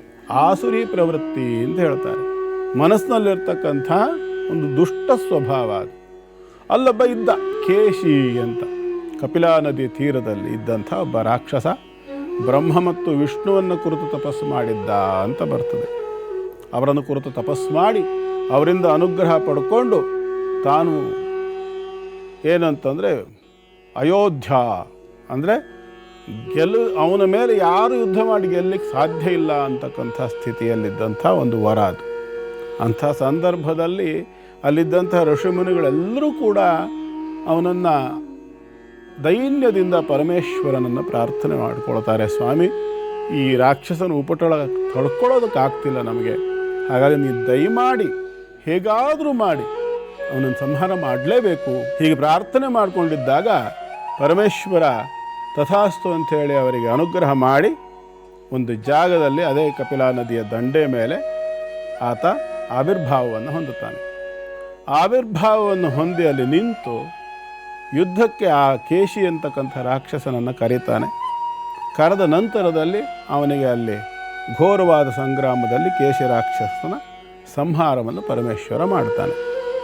ಈ ರೀತಿಯಾಗಿ ಸಂಹಾರ ಮಾಡಿದ ನಂತರ ಎಲ್ಲ ದೇವಾನುದೇವತೆಗಳೆಲ್ಲರೂ ಕೂಡ ವಿಶೇಷವಾಗಿ ಆ ಒಂದು ಪರಮೇಶ್ವರನನ್ನು ಸ್ತೋತ್ರ ಮಾಡ್ತಾರೆ. ಇದರಿಂದ ಸಂತುಷ್ಟನಾದಂಥ ಭಗವಂತ ಏನು ಮಾಡ್ತಾನೆ, ಪರಮೇಶ್ವರ ಏನು ಮಾಡ್ತಾನೆ, ಅಲ್ಲಿ ತನ್ನ ಸನ್ನಿಧಾನವನ್ನು ಇಟ್ಟು ಲಿಂಗ ರೂಪದಲ್ಲಿ, ಉದ್ಭವ ಲಿಂಗ ರೂಪದಲ್ಲಿ ತನ್ನ ಸನ್ನಿಧಾನವನ್ನು, ತನ್ನ ಚೈತನ್ಯ ಶಕ್ತಿಯನ್ನು ಅಲ್ಲಿ ಆ ಒಂದು ಇರ್ತಕ್ಕಂಥ ಆ ಲಿಂಗದಲ್ಲಿ ತನ್ನ ಸನ್ನಿಧಾನವನ್ನು ಇಟ್ಟುಬಿಟ್ಟು ಅಂತರ್ಧಾನ ದೇವಾನುದೇವತೆಗಳೆಲ್ಲ ಪೂಜೆ ಮಾಡ್ತಾರೆ. ಹೀಗೆ ಅನೇಕ ಕಾಲ ಕಳೆದು ಹೋಗ್ತದೆ. ಆ ನಂತರದಲ್ಲಿ ಏನಾಗ್ತದೆ, ಸ್ವಲ್ಪ ಸಮಯದ ನಂತರ ನಾವು ಪರಶುರಾಮರ ಕಥೆಯನ್ನು ಕೇಳಿದ್ದೇವೆ. ಪರಶುರಾಮರು ತನ್ನ ತಾಯಿಯ ಮಾತೃಹತ್ಯಾ ದೋಷವನ್ನು ಪರಿಹಾರ ಮಾಡಿಕೊಳ್ಳೋದಕ್ಕೋಸ್ಕರವಾಗಿ ಕ್ಷೇತ್ರಕ್ಕೆ ಬೇರೆ ಕ್ಷೇತ್ರಕ್ಕೆ ಹೋಗಿ ಅಲ್ಲಿ ದೇವತಾರಾಧನೆಯನ್ನು ಮಾಡಿ ತನ್ನ ಕೊಡಲಿಯನ್ನು ತೊಳಿತಾ ಇರ್ತಾರೆ. ಆ ಕೊಡಲಿಗೆ ಹತ್ತಿರತಕ್ಕಂತಹ ತೊಂದರೆ ಅಥವಾ ಒಂದು ಮಾತೃಹತ್ಯಾ ದೋಷ, ರಕ್ತ ಇತ್ಯಾದಿಗಳೆಲ್ಲ ಹೋಗ್ತಾ ಇರೋದಿಲ್ಲ. ಹೀಗೆ ಅಲ್ಲಿ ಬಂದಂಥ ಸಂದರ್ಭದಲ್ಲಿ ಅವರು ಪರಮೇಶ್ವರನನ್ನು ಕುರಿತು ತಪಸ್ಸು ಮಾಡಿದಾಗ ಈಶ್ವರ ಹೇಳ್ತಾನೆ, ಶಿವ ಹೇಳ್ತಾನೆ, ಇಂತಹ ಜಾಗದಲ್ಲಿ ಗರಲಪುರಿ ಅನ್ನುವಲ್ಲಿ ಇಂಥಲ್ಲಿ ಒಂದು ನನ್ನ ಬಿಂಬವನ್ನು ನಾನು ಇಟ್ಟಿದ್ದೇನೆ, ಅಲ್ಲಿ ಹೋಗಿ ಆರಾಧನೆಯನ್ನು ಮಾಡು, ಅಲ್ಲಿ ಒಂದು ಮಂಟಪವನ್ನು ನಿರ್ಮಾಣ ಮಾಡು, ಅಲ್ಲಿ ಸೇವೆಯನ್ನು ಮಾಡು, ಈ ಮೂಲಕವಾಗಿ ನಿನ್ನದಾಗಿರತಕ್ಕಂಥ ಈ ಒಂದು ಮಾತೃಹತ್ಯಾ ದೋಷ ಏನಿದೆ ಇದು ಪರಿಹಾರವಾಗುತ್ತೆ ಅಂತ ಪರಮೇಶ್ವರ ಹೇಳ್ತಾನೆ. ಅಲ್ಲಿಂದ ಹೊರಟಿರ್ತಕ್ಕಂಥ ಪರಶುರಾಮರು ಆ ಒಂದು ಸನ್ನಿಧಾನಕ್ಕೆ ಬರ್ತಾರೆ. ಬಂದು ತಮ್ಮ ಕೊಡಲಿಯಿಂದ ಆ ಜಾಗವನ್ನು ಸ್ವಚ್ಛ ಮಾಡುವಂಥ ಪ್ರಯತ್ನವನ್ನು ಮಾಡ್ತಾರೆ. ಹೀಗೆ ಸ್ವಚ್ಛ ಮಾಡ್ತಾ ಇರ್ತಕ್ಕಂಥ ಸಂದರ್ಭದಲ್ಲಿ ಕೊಡಲಿಯಿಂದ ಕಡಿತಾ ಇದ್ದಾರೆ. ಕುರುಚಲು ಗಿಡಗಳು, ಪೊದೆಗಳೆಲ್ಲ ವಿಪರೀತವಾಗಿ ಬೆಳೆದೋಗಿದೆ. ಕಾಲಕ್ರಮೇಣ ಸಹಜ ಅಲ್ವಾ ಅದು. ಎಲ್ಲಿ ಜನರ ಓಡಾಟ ಇದ್ದು ಆರಾಧನೆ ಇತ್ಯಾದಿಗಳನ್ನು ಇಟ್ಕೊಂಡು ಸ್ವಚ್ಛ ಮಾಡ್ತಾ ಇರ್ತಾರೆ, ಆ ಕ್ಷೇತ್ರ ಸ್ವಚ್ಛವಾಗಿ ಚೆನ್ನಾಗಿರುತ್ತೆ. ಅದಿಲ್ಲ ಅಂತಕ್ಕಂಥ ಪರಿಸ್ಥಿತಿಯಲ್ಲಿ ಏನಾಗ್ತದೆ, ಕ್ರಮೇಣ ಪಾಳು ಬೀಳ್ತದೆ. ಕ್ರಮೇಣ ಅಲ್ಲಿ ಮೃಗಗಳ ಹಾವಳಿ ಶುರುವಾಗುತ್ತೆ, ಗಿಡ ಮರಗಳು ಬೆಳೆಯುತ್ತೆ, ಕುರುಚಲು ಗಿಡಗಳು, ಪೊದೆಗಳೆಲ್ಲ ಬೆಳೆದು ಕಗ್ಗಾಡಾಗಿ ಕೂತ್ಕೊಳ್ತದೆ ಅಲ್ವಾ. ಹಾಗೇನೆ ಈ ಕ್ಷೇತ್ರ ಅಂತಕ್ಕಂಥದ್ದು ಕೂಡ ಕ್ರಮೇಣ ಗಿಡ ಮರಗಳೆಲ್ಲ ಬೆಳೆದು ದಟ್ಟ ಪೊದೆಗಳೆಲ್ಲ ಬೆಳೆದ್ಬಿಟ್ಟು ಮುಚ್ಚೋಗ್ಬಿಟ್ಟಿರ್ತದೆ. ಆ ಸಂದರ್ಭದಲ್ಲಿ ಅದನ್ನು ಹುಡುಕ್ಲಿಕ್ಕೋಸ್ಕರವಾಗಿ ಪರಶುರಾಮರು ಕೊಡಲಿಯಿಂದ ಆ ಪೊದೆಗಳನ್ನು, ಮುಳ್ಳು ಕಂಟಿ ಎಲ್ಲವನ್ನು ಕಡಿದು ಸ್ವಚ್ಛ ಮಾಡಿ ಆ ಒಂದು ಕ್ಷೇತ್ರವನ್ನು ಸ್ವಚ್ಛ ಮಾಡಲಿಕ್ಕೆ ಅಂತ ಪ್ರಯತ್ನ ಮಾಡ್ತಾ ಇರೋ ಸಂದರ್ಭದಲ್ಲಿ ಏನಾಗುತ್ತೆ, ಅವರ ಕೊಡಲಿ ಅಂತಕ್ಕಂಥದ್ದು ಅಲ್ಲಿ ಉದ್ಭವ ಆಗಿರ್ತಕ್ಕಂಥ ಶಿವಲಿಂಗಕ್ಕೆ ಪೆಟ್ಟಾಗುತ್ತೆ. ಆ ಕೊಡಲಿ ಅಂತಕ್ಕಂಥದ್ದು ತಾಗುತ್ತೆ, ರಕ್ತ ಚಿಮ್ಬಿಡುತ್ತೆ. ದೊಡ್ಡದಾಗಿ ತುಂಬ ದೊಡ್ಡ ಗಾಯ ಆಗಿಬಿಟ್ಟು ರಕ್ತ ಚಿಮ್ತಾ ಇರುತ್ತೆ. ಇದನ್ನು ನೋಡಿ ಪರಶುರಾಮರಿಗೆ ತುಂಬ ದುಃಖ ಆಗ್ಬಿಡುತ್ತೆ. ನಾನು ಮಾತೃಹತ್ಯಾ ದೋಷವನ್ನು ಕಳ್ಕೊಳ್ಬೇಕು ಅನ್ನುವಂಥ ಅಪೇಕ್ಷೆಯಿಂದ ಇಲ್ಲಿ ಬಂದು ಪರಮೇಶ್ವರನ ಸೇವೆ ಮಾಡಿ ನನ್ನ ಮಾತೃಹತ್ಯಾ ದೋಷ ಕಳ್ಕೊಂಡು ಶುದ್ಧನಾಗಬೇಕು ಅಂತ ಬಂದರೆ, ಇಲ್ಲಿ ಬಂದು ಶಿವಲಿಂಗವನ್ನು ಮತ್ತೆ ಡ್ಯಾಮೇಜ್ ಮಾಡಿಬಿಟ್ನಲ್ಲ ನಾನು, ಇದಕ್ಕೆ ಈ ರೀತಿಯಾಗಿ ಗಾಯ ಆಗೋಯ್ತಲ್ಲ, ಇದು ಮತ್ತೆ ರಕ್ತಸ್ರಾವ ಆಗ್ತಾ ಇದೆಯಲ್ಲ, ಈ ದೋಷ ಕಳ್ಕೊಳಕ್ಕೆ ನಾನು ಇನ್ನು ಎಲ್ಲಿಗೆ ಹೋಗಲಿ, ಈ ಜೀವ ಇಟ್ಕೊಂಡು ನಾನು ಇನ್ನೇನು ಬಾಳಲಿ, ಯಾಕೆ ನಾನು ಇರಬೇಕು? ಮಾತೃಹತ್ಯಾ ದೋಷ ಒಂದು ಕಡೆ ನನ್ನನ್ನು ಬಿಡ್ತಾ ಇಲ್ಲ. ಈಗ ಮತ್ತಿಲ್ಲಿ ಶಿವಲಿಂಗಕ್ಕೆ ಇದೊಂದು ದೈವಕ್ಕೆ ನಾನು ಗಾಯ ಮಾಡಿಬಿಟ್ನಲ್ಲ, ದೈವ ಸಾನ್ನಿಧ್ಯವನ್ನು ಭಂಗ ಮಾಡಿದ ದೋಷ ಬರ್ತಾ ಇದೆಯಲ್ಲ, ಯಾಕೆ ಬೇಕಾಗಿತ್ತು ನನಗೆ? ಹೀಗೆಲ್ಲ ಯೋಚನೆ ಮಾಡಿ ಏನು ಮಾಡ್ತಾರೆ ಪರಶುರಾಮರು, ಅದೇ ಕೊಡಲಿಯಿಂದ ತನ್ನ ಕತ್ತನ್ನೇ ಕತ್ತರಿಸ್ಕೊಳ್ಬೇಕು ಅಂಥೇಳಿ ತಾವು ಸಿದ್ಧತೆಯನ್ನು ನಡೆಸಿ ಆ ಒಂದು ಪರಶು ಅವರ ಕೊಡಲಿಯನ್ನು ಎತ್ತಿ ಇನ್ನೇನು ತಲೆಯನ್ನು ಕಡ್ಕೊಳ್ಬೇಕು ಅನ್ನೋಷ್ಟೊತ್ತಿಗೆ ಪರಮೇಶ್ವರ ಪ್ರತ್ಯಕ್ಷ ಆಗಿ ಕೈ ಹಿಡಿದು ನಿಲ್ಲಿಸ್ತಾನೆ. ತಡಿಯಪ್ಪ, ಯಾಕಷ್ಟು ಚಿಂತೆ ಮಾಡ್ತಾ ಇದೆಯಾ? ನೀನೇನು ಗಾಯ ಮಾಡಬೇಕು ಅಂತ ಮಾಡಿದ್ಯಾ? ಏನಿಲ್ವಲ್ಲ. ಆಕಸ್ಮಿಕವಾಗಿ ಆ ಕಡೆ ಈ ಕಡೆ ಇರ್ತಕ್ಕಂಥ ಪೊದೆಗಳನ್ನೆಲ್ಲ ಕಡಿಬೇಕು, ಎಲ್ಲ ಕತ್ತರಿಸಿ ಸ್ವಚ್ಛ ಮಾಡಬೇಕು ಅನ್ನೋ ಅಪೇಕ್ಷೆಯಿಂದ ತಾನೇ ನೀನು ಹೊಡೆದಿದ್ದು. ಹಾಗಾಗಿ ಏನು ಚಿಂತೆ ಮಾಡಬೇಡ, ನೀನು ಮಾಡಿದ್ರಲ್ಲಿ ಯಾವ ತಪ್ಪು ಇಲ್ಲ. ಆಕಸ್ಮಿಕವಾಗಿ ನಿನ್ನ ಕೈ ಸ್ಪರ್ಶದಿಂದ ಆಗಿರತಕ್ಕಂಥದ್ದು, ಆದ್ದರಿಂದ ಚಿಂತೆ ಮಾಡಬೇಡ. ನೀನು ಅಲ್ಲೇ ಕೆಳಗಡೆ ಇರ್ತಕ್ಕಂಥ ಆ ಮಣ್ಣನ್ನು ತೆಗೆದು ಹಚ್ಚು ನೀನು ಶಿವಲಿಂಗಕ್ಕೆ, ಆ ಗಾಯ ಅಂತಕ್ಕಂಥದ್ದು ಸಂಪೂರ್ಣ ವಾಸಿಯಾಗುತ್ತೆ, ಚಿಂತೆ ಮಾಡಬೇಡ ಅಂಥೇಳಿ ಪರಮೇಶ್ವರ ಮಾಯವಾಗ್ತಾನೆ, ಅಂತರ್ಧಾನನಾಗ್ತಾನೆ. ಆ ನಂತರದಲ್ಲಿ ಆ ಒಂದು ಶಿವಲಿಂಗದ ಅಕ್ಕಪಕ್ಕ ಸುತ್ತ ಇದ್ದಂತಹ ಕೆಸರು ಮಣ್ಣು ಏನಿರ್ತದೆ, ಅಂಟಾಗಿರ್ತಕ್ಕಂತಹ ಕೆಸರು ಮಣ್ಣು ಏನಿರ್ತದೆ, ಆ ಮಣ್ಣನ್ನು ಆ ಶಿವಲಿಂಗದ ಗಾಯಕ್ಕೆ ಪರಶುರಾಮರು ಲೇಪನ ಮಾಡ್ತಾರೆ. ರಕ್ತಸ್ರಾವ, ರಕ್ತ ಬರೋದು ನಿಲ್ತದೆ ಮತ್ತು ಆ ಶಿವಲಿಂಗ ಕೂಡ ಗಾಯವಾಸಿಯಾಗಿ ಸ್ವಚ್ಛವಾಗಿ ಸಿದ್ಧವಾಗುತ್ತೆ. ಆ ನಂತರ ಅದಕ್ಕೆ ಮಂಟಪವನ್ನು ನಿರ್ಮಾಣ ಮಾಡಿ ಪರಶುರಾಮರು ಅಲ್ಲಿ ತಪಸ್ಸನ್ನು ಆಚರಣೆ ಮಾಡಿ ಮಾತೃಹತ್ಯಾ ದೋಷವನ್ನು ಕಳ್ಕೊಂಡ್ರು ಅಂತಕ್ಕಂಥದ್ದು. ಮತ್ತು ಹಿಂದಿನ ಮೊನ್ನೆ ಸಂಚಿಕೆಯಲ್ಲಿ ನಾನು ಹೇಳಿದ್ದೀನಿ, ಪರಶುರಾಮ ಅವತಾರದ ಬಗ್ಗೆ ಶುಕ್ರವಾರದ ಸಂಚಿಕೆಯಲ್ಲಿ ನಾನು ಹೇಳಿದ್ದೀನಿ ಅಲ್ವಾ. ತೀರ್ಥಹಳ್ಳಿ ಸಮೀಪ ತುಂಗಾ ನದಿಯಲ್ಲಿ ಒಂದು ಪರಶುರಾಮ ಕುಂಡ ಅಂತಲೇ ಇದೆ, ಅಲ್ಲಿ ತಮ್ಮ ಕೊಡಲಿಯನ್ನು ಪೂರ್ತಿಯಾಗಿ ತೊಳೆದು ಸ್ವಚ್ಛವಾಯಿತು ಅಂಥೇಳಿ. ನಮ್ಮ ಕನ್ನಡ ನಾಡಿನಲ್ಲೇ ನಡೆದಿರ್ತಕ್ಕಂಥದ್ದು ಇದು ಅನ್ನೋದಕ್ಕೆ ಸ್ಪಷ್ಟವಾಗಿ ಇಲ್ಲಿ 2-3 ಕ್ಷೇತ್ರ ಮಾಹಿತಿಯನ್ನು ನೋಡಿದ್ರೆ ನಮಗೆ ಗೊತ್ತಾಗ್ತದೆ. ದಕ್ಷಿಣಕ್ಕೆ ಪರಶುರಾಮ ಕ್ಷೇತ್ರ ಅನ್ನೋದು ಬೇರೆ, ಇಲ್ಲಿ ಪರಶುರಾಮರಿಂದ ಶಿವಲಿಂಗ ಮಂಟಪ ಸಿದ್ಧವಾಯಿತು ಅನ್ನೋದು ಒಂದು ಕಡೆಗೆ, ಚಂದ್ರಗುತ್ತಿಯಲ್ಲಿ ಇರ್ತಕ್ಕಂತಹ ರೇಣುಕಾದೇವಿ ಎಲ್ಲಮ್ಮಂದು, ಇದನ್ನೆಲ್ಲ ಒಂದು ಸರಿ ನೋಡ್ತಾ ಬನ್ನಿ, ನಿಮಗೆ ಅದು ಸಿಕ್ಕುತ್ತೆ ಬೆಲ್ಟು. ಹೀಗೆ ಪರಶುರಾಮರು ಇಲ್ಲೆಲ್ಲ ಸಂಚಾರ ಮಾಡಿದ್ರು. ಕೊಲ್ಲೂರಿನಲ್ಲೂ ಕೂಡ ಅಮ್ಮನವರು ಪ್ರತಿಷ್ಠೆ ಮಾಡಿದ್ದು ಪರಶುರಾಮರು ಅಂತ ಹೇಳ್ತದೆ. ಹೀಗೆ ಇಂಥ ಒಂದು ಅದ್ಭುತವಾಗಿರ್ತಕ್ಕಂಥ ಒಂದು ಕ್ಷೇತ್ರ ನಮ್ಮ ನಂಜನಗೂಡಿನ ಶ್ರೀಕಂಠೇಶ್ವರನ ಸನ್ನಿಧಾನ ಮತ್ತು ಕರ್ನಾಟಕದ ಅತ್ಯಂತ ದೊಡ್ಡ ದೇವಸ್ಥಾನ ಅಂತಕ್ಕಂಥದ್ದು. ವೀಕ್ಷಕರೇ, ಇದರ ಹಿನ್ನೆಲೆಯನ್ನು ತಿಳಿದುಕೊಂಡ್ರೆ ಇಷ್ಟು ರೋಮಾಂಚನವಾಗತ್ತೆ ಅಲ್ವಾ. ನಂಜುಂಡೇಶ್ವರನ ದರ್ಶನವನ್ನು ಮಾಡಲಿಕ್ಕೆ ಬರೀ ಹಿಂದೂ ಧರ್ಮೀಯರು ಮಾತ್ರ ಬರೋದಿಲ್ಲ, ಹಿಂದೆಲ್ಲ ಮುಸ್ಲಿಂ ರಾಜ ಕೂಡ ಇಲ್ಲಿಗೆ ನಡೆದುಕೊಳ್ತಾ ಇದ್ದ ಅನ್ನೋ ಒಂದು ಇತಿಹಾಸ ನಮ್ಮೆಲ್ಲರಿಗೂ ತಿಳಿದೇ ಇದೆ. ನಂಜನ್ನ ನಿವಾರಣೆ ಮಾಡ್ತಾನೆ ಈ ನಂಜುಂಡೇಶ್ವರ.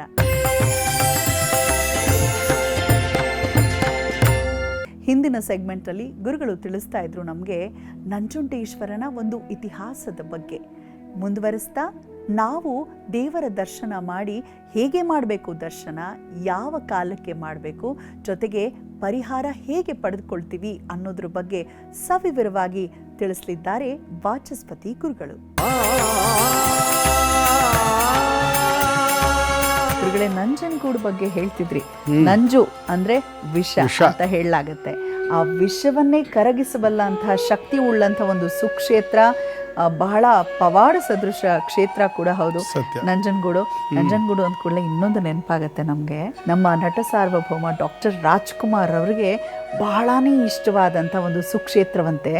ಅಲ್ಲಿನ ಒಂದು ರಥೋತ್ಸವದ ಸಂದರ್ಭದಲ್ಲಿ ಏನಾದರೂ ಮಾಡಿ, ಎಷ್ಟೇ ರಶ್ ಇರಲಿ, ಅವ್ರು ಹೋಗಿ ದರ್ಶನ ಮಾಡಿ ಬರ್ತಿದ್ರಂತೆ. ಅಂದರೆ ಅವರು ತುಂಬ ಖ್ಯಾತಿಯನ್ನು ಪಡೆಯೋದಕ್ಕಿಂತ ಮುಂಚೆ ನನಗೆ ಅವಾಗ ಅನಿಸೋದು, ಯಾರೆಲ್ಲ ಅಂತಹ ಕ್ಷೇತ್ರಕ್ಕೆ, ಅಂದರೆ ಎಲ್ಲರಿಗೂ ಅವ್ರವ್ರದ್ದೇ ಆದ ಭಾವ ಇರುತ್ತಲ್ಲ, ಅಂಥ ಸುಕ್ಷೇತ್ರಗಳಿಗೆ ಯಾರು ಹೋಗಿ ಬರ್ತಾರೋ ಆ ಕೃಪೆ ಅವರನ್ನ ಸದಾ ಕಾಲ ಕಾಯುತ್ತೆ ಅನ್ನೋದು. ಖಂಡಿತ. ಇವತ್ತು ಅನೇಕ ನಮ್ಮ ಗಾಯಕರು, ನಮ್ಮ ಭಾರತದ ಅನೇಕ ಗಾಯಕರು ಕೊಲ್ಲೂರಿಗೆ ಹೋಗ್ತಾರಲ್ಲ ಮೂಕಾಂಬಿಕಾ ದರ್ಶನ. ಸೊ ನಂಜನಗೂಡು ಕ್ಷೇತ್ರಕ್ಕೆ ಹೋದಂಥ ಸಂದರ್ಭದಲ್ಲಿ ಲಂಡನ್ನಿಂದ ಬರ್ತಾರೆ ಜೇಸುದಾಸ್ ಅವರು. ಹೌದು, ಎಲ್ಲೇ ಇದ್ರೂ ಕೂಡ ಪ್ರತಿ ವರ್ಷ ನವರಾತ್ರಿಯಲ್ಲಿ ಒಂದು ದಿನ ಅವರು ಬೇಕಾದ್ರೆ ಎಲ್ಲೇ ವಿಶ್ವದ ಯಾವುದೇ ಮೂಲೆಯಲ್ಲಿ, ಅವ್ರು ಈಗ ಭಾರತದಲ್ಲಿ ವಾಸವಾಗಿ ಇಲ್ವಲ್ಲ, ಆದರೂ ಸಹ ನವರಾತ್ರಿಯಲ್ಲಿ ಖಂಡಿತವಾಗಿ ಕೊಲ್ಲೂರಿಗೆ ಬಂದು ಹೋಗ್ತಾರೆ. ಈಗಲೂ 80 ವರ್ಷ ದಾಟಿದೆ ಅವರಿಗೆ, ಈಗಲೂ ಬಂದು ಹೋಗ್ತಾರೆ. ಸೊ ಚಾರ್ಜಿಂಗ್ ಪಾಯಿಂಟ್ಸ್ ಕೆಲವ್ರಿಗಿರುತ್ತೆ. ಹಾಗಾಗಿ ನಂಜನಗೂಡಿಗೆ ಹೋಗಿ ಯಾರೆಲ್ಲ ಅವರ ದೋಷಗಳನ್ನು ಯಾವ ರೀತಿಯಲ್ಲಿ ಪರಿಹರಿಸ್ಕೊಳ್ಬಹುದು ದಯಮಾಡಿ ತಿಳಿಸಿ ಗುರುಗಳೇ. ಕ್ಷೇತ್ರವೇ ಹೇಳ್ತದೆಯಲ್ಲ, ನಂಜನಗೂಡು. ನಂಜು ಅಂದರೆ ವಿಷ, ಅಂದರೆ ಅರ್ಥ ಏನು? ಶರೀರದ ಅನೇಕ ಕಷ್ಟ ನಷ್ಟಗಳಿಗೆ ಯಾವುದೋ ಒಂದು ವಿಷಪೂರಿತ ಅಥವಾ ವಿಷಯುಕ್ತವಾಗಿರ್ತಕ್ಕಂಥದ್ದು ಕಾರಣ. ಇದಕ್ಕೆ ಸಂಬಂಧಿತವಾದ ಒಂದು ಕಥೆ ನೋಡೋಣ ನಾವು. ಈ ಹಿಂದೆ ನಮ್ಮ ಮೈಸೂರು ಅರಸರ ಕಾಲದಲ್ಲಿ ಅವರ ಪಟ್ಟದ ಆನೆ ಒಂದಕ್ಕೆ ಕಣ್ಣು ಬೇನೆ ಬಂತು. ಕಣ್ಣು ಬೇನೆ ಬಂದು ವೈದ್ಯರು ಅದಕ್ಕೆ ಅನೇಕ ರೀತಿಯ ಚಿಕಿತ್ಸೆಗಳನ್ನು ಮಾಡಿಸಿದರು. ಆದರೆ ಆ ಕಣ್ಣಿನ ಚಿಕಿತ್ಸೆ ಏನೇ ಮಾಡಿದರೂ ಕೂಡ ಆನೆಯ ಕಣ್ಣು ಸರಿಯಾಗಲಿಲ್ಲ. ಪಟ್ಟದ ಆನೆ ಬೇರೆ, ಅದು ಅಂಬಾರಿಯನ್ನು ಹೊರತಾ ಇದ್ದಂಥ ಆನೆ. ಯೋಚನೆ ಮಾಡಬೇಕು, ಅಂಥ ಪಟ್ಟದ ಆನೆಗೆ, ಅಷ್ಟು ಗಟ್ಟುಮುಟ್ಟಾಗಿದ್ದಂತಹ ಒಂದು ಆನೆಗೆ ಕಣ್ಣಿಗೆ ತೊಂದರೆ ಆಗ್ತದೆ ಅಂಥೇಳಿ ಆದರೆ ಏನು ಮಾಡಬೇಕು? ಎಲ್ಲ ಥರ ಪ್ರಯತ್ನಗಳನ್ನು ಮಾಡಿದ್ರು, ಸೋತರು. ಆದರೆ ಕಣ್ಣು ಸರಿ ಹೋಗಲಿಲ್ಲ. ಆನಂತರ ಒಬ್ಬ ಜ್ಯೋತಿಷಿಗಳ ಹತ್ರ ಹೋಗಿ ಕೇಳಿದಾಗ ಅವ್ರು ಹೇಳಿದ್ರು, ಇದಕ್ಕೆ ನಂಜನಗೂಡಿನ ಶ್ರೀಕಂಠೇಶ್ವರನ ಅಭಿಷೇಕದ ತೀರ್ಥವನ್ನು ತಂದು ಕಣ್ಣಿಗೆ ಹಾಕ್ತಾ ಬನ್ನಿ, ಜೊತೆಗೆ ಅದಕ್ಕೆ ಆಹಾರವಾಗಿ ಆ ಶ್ರೀಕಂಠೇಶ್ವರನ ಪ್ರಸಾದದ ಬಿಲ್ವಪತ್ರೆಗಳನ್ನು ಮತ್ತು ಮೊಸರನ್ನು ಇತ್ಯಾದಿಗಳನ್ನು ಏನು ಅಲ್ಲಿ ನಂಜುಂಡೇಶ್ವರನಿಗೆ ಸಲ್ಲಿಸಲಾಗುತ್ತೆ ಅದನ್ನು ಆನೆಗೆ ಆಹಾರವಾಗಿ ಕೊಡಿ, ಕಣ್ಣನ್ನು ತೊಳಿಲಿಕ್ಕೆ ಆ ತೀರ್ಥವನ್ನು ಬಳಸಿ ಅಂತ. ಇದಾದ ನಂತರದಲ್ಲಿ ಆನೆಯನ್ನು ನಂಜನಗೂಡಿಗೆ ಕಳಿಸಿ 48 ದಿವಸಗಳ ಪರ್ಯಂತರವಾಗಿ ಅಲ್ಲಿ ಆನೆಯನ್ನು ಇಟ್ಟು ಪ್ರತಿನಿತ್ಯ ನಂಜುಂಡೇಶ್ವರನಿಗೆ ಅಭಿಷೇಕ ಮಾಡಿರ್ತಕ್ಕಂಥ ನೀರಿನಿಂದ ಆನೆಯ ಕಣ್ಣನ್ನು ಸ್ವಚ್ಛಗೊಳಿಸ್ತಕ್ಕಂಥ ಕೆಲಸವನ್ನು ಮಾಡ್ತಾರೆ. ಜೊತೆಯಲ್ಲಿ ಆಹಾರವಾಗಿ ನಂಜುಂಡೇಶ್ವರನಿಗೆ ಅರ್ಪಿಸಿರ್ತಕ್ಕಂಥ ಬಿಲ್ಲುಪತ್ರೆಯನ್ನು ಮತ್ತು ಮೊಸರನ್ನು ಮೊದಲಾದ ನೈವೇದ್ಯದ ಏನು ವಸ್ತುಗಳಿದೆ ಅದನ್ನೇ ಆಹಾರವಾಗಿ ಆನೆಗೆ ಕೊಡಲಾಗ್ತದೆ. ಕ್ರಮೇಣ 48 ದಿವಸ ಕಳೆಯುವಷ್ಟರಲ್ಲಿ ಆನೆಯ ಕಣ್ಣಿನಲ್ಲಿದ್ದಂತಹ ಗಾಯ ಅಥವಾ ಒಂದು ತೊಂದರೆ ಅಂತಕ್ಕಂಥದ್ದು ಗುಣವಾಗ್ತಾ ಬಂದು ಕ್ರಮೇಣ ಆನೆಯ ಕಣ್ಣು ಮಾಮೂಲಿಯಾಗಿ ಸ್ವಚ್ಛವಾಯಿತು ಅಂತಕ್ಕಂಥದ್ದು ಇಲ್ಲಿ ಸ್ಪಷ್ಟವಾಗಿ ಕಾಣಿಸ್ತದೆ. ಮತ್ತು ಇದಕ್ಕೆ ಉಲ್ಲೇಖವಾಗಿರ್ತಕ್ಕಂಥ ನಮ್ಮ ಮೈಸೂರಿನ ಮಹಾರಾಜರ ರಾಜಮನೆತನದ ಘಟನಾವಳಿಗಳಿಗೆ ಸಂಬಂಧಪಟ್ಟಿರ್ತಕ್ಕಂಥ ಆ ಒಂದು ವಿಭಾಗದಲ್ಲಿ ಕೂಡ ಉಂಟು. ಹಾಗಾಗಿ ಈ ಒಂದು ಹೆಸರೇ ಹಾಗೆ, ಅವನು ವಿಷವೈದ್ಯ. ಯಾಕಾಗಿ ಅಂತಂದರೆ ಜಾಂಗಲಿಕ ಅಂಥೇಳಿ ಅವನನ್ನು ಕರೀತಾರೆ. ಜಾಂಗಲಿಕ ಅಂತಂದರೆ ಕಾಡಿನಲ್ಲಿ ಇರ್ತಕ್ಕಂತಹ ಪ್ರಾಣಿಗಳಿಂದ ಆಗಿರ್ತಕ್ಕಂಥ ವಿಷ ಪ್ರಯೋಗ ಏನಿದೆ, ಅಥವಾ ಹಾವು ಕಚ್ಚೋದಿರಬಹುದು ಇತ್ಯಾದಿಗಳೇನುಂಟು, ವಿಷ, ಆ ವಿಷದ ವೈದ್ಯ. ವಿಷ ಅಂತ ಅಂದ್ಕೊಂಡ್ರೆ ನಮ್ಮಲ್ಲಿ ನಾವೇನಂತ ಅಂದ್ಕೊಂಡ್ಬಿಟ್ಟಿರ್ತೇವೆ, ಹಾವಿನ ವಿಷ, ಪಾಯ್ಸನ್ನು ಇತ್ಯಾದಿ ಮೆಡಿಸಿನ್ನಲ್ಲಿ ಬರೋದು ಕೆಮಿಕಲ್ಲು ವಿಷ. ಹಾಗಷ್ಟೇ ವಿಷ ಅಲ್ಲ. ವಿಷ ಅಂತಂದರೆ ಶರೀರವನ್ನು ನಾಶ ಮಾಡ್ತಕ್ಕಂಥದ್ದಕ್ಕೆ ಬರೋದು ಒಂದು ವಿಷ, ಆದರೆ ಮಾನಸಿಕವಾಗಿರ್ತಕ್ಕಂಥ ಯಾತನೆ ಬರ್ತಕ್ಕಂಥದ್ದು ಮತ್ತೊಂದು ವಿಷ. ಬೌದ್ಧಿಕವಾಗಿರ್ತಕ್ಕಂಥ ಜಡತನ ಬರ್ತಕ್ಕಂಥದ್ದು ಕೂಡ ಒಂದು ವಿಷವೇ. ಹಾಗಾಗಿ ಬೌದ್ಧಿಕವಾಗಿರಬಹುದು, ಮಾನಸಿಕವಾಗಿರಬಹುದು, ಶಾರೀರಿಕವಾಗಿರಬಹುದು, ಈ ಮೂರು ರೀತಿಯಲ್ಲೂ ವಿಷ ಅಂತಕ್ಕಂಥದ್ದು ಆ ಮೂರೂ ಕ್ಷೇತ್ರವನ್ನು ಹಾಳು ಮಾಡುತ್ತೆ. ಮಾನಸಿಕವಾಗಿರ್ತಕ್ಕಂಥ ವಿಷ ಅಂತಂದರೆ ಭಯ, ಚಿಂತೆ, ಗಾಬರಿ, ಆತಂಕ, ಡಿಪ್ರೆಷನ್, ಇವೆಲ್ಲ ಮಾನಸಿಕವಾಗಿರ್ತಕ್ಕಂಥ ವಿಷ. ಇನ್ನು ಶರೀರದಲ್ಲಿ ಆಗ್ತಕ್ಕಂಥ ದೊಡ್ಡ ದೊಡ್ಡ ಮಾರಣಾಂತಿಕವಾಗಿರ್ತಕ್ಕಂಥ ರೋಗಗಳು, ಅತಿರೇಕವಾಗಿರ್ತಕ್ಕಂಥ ವಾಯು ಪ್ರಕೋಪ ಆಗೋದಿರಬಹುದು, ಅಥವಾ ಶರೀರದ ಹೊಟ್ಟೆ ಭಾಗದಲ್ಲಿ ಆಗ್ತಕ್ಕಂಥ ರೋಗಗಳು, ಅನೇಕ ರೀತಿಯ ರೋಗಗಳು, ಕರುಳಿನಲ್ಲಿ ಆಗ್ತಕ್ಕಂಥ ರೋಗಗಳು. ವಿಷ ಅಂತಂದರೆ ತಿಂದಿರ್ತಕ್ಕಂಥ ಆಹಾರ ಅಜೀರ್ಣವಾಗಿ ಸಂಪೂರ್ಣ ಜೀರ್ಣ ಆಗಿ ಶರೀರದಿಂದ ಹೊರಗಡೆ ಹೋಗದೇ ಇದ್ದರೆ ಅದು ಕೂಡ ಶರೀರದೊಳಗೆ ವಿಷದಂತೆ ಕೆಲಸ ಮಾಡುತ್ತೆ. ಫುಡ್ ಪಾಯ್ಸನಿಂಗ್ ಅಂತ ಹೇಳ್ತಾರಲ್ಲ, ಏನದು ಪಾಯ್ಸನ್ ಅಂದರೆ? ಫುಡ್ ಪಾಯ್ಸನ್ ಅಂತ ಹೇಳೋದಿಲ್ವ?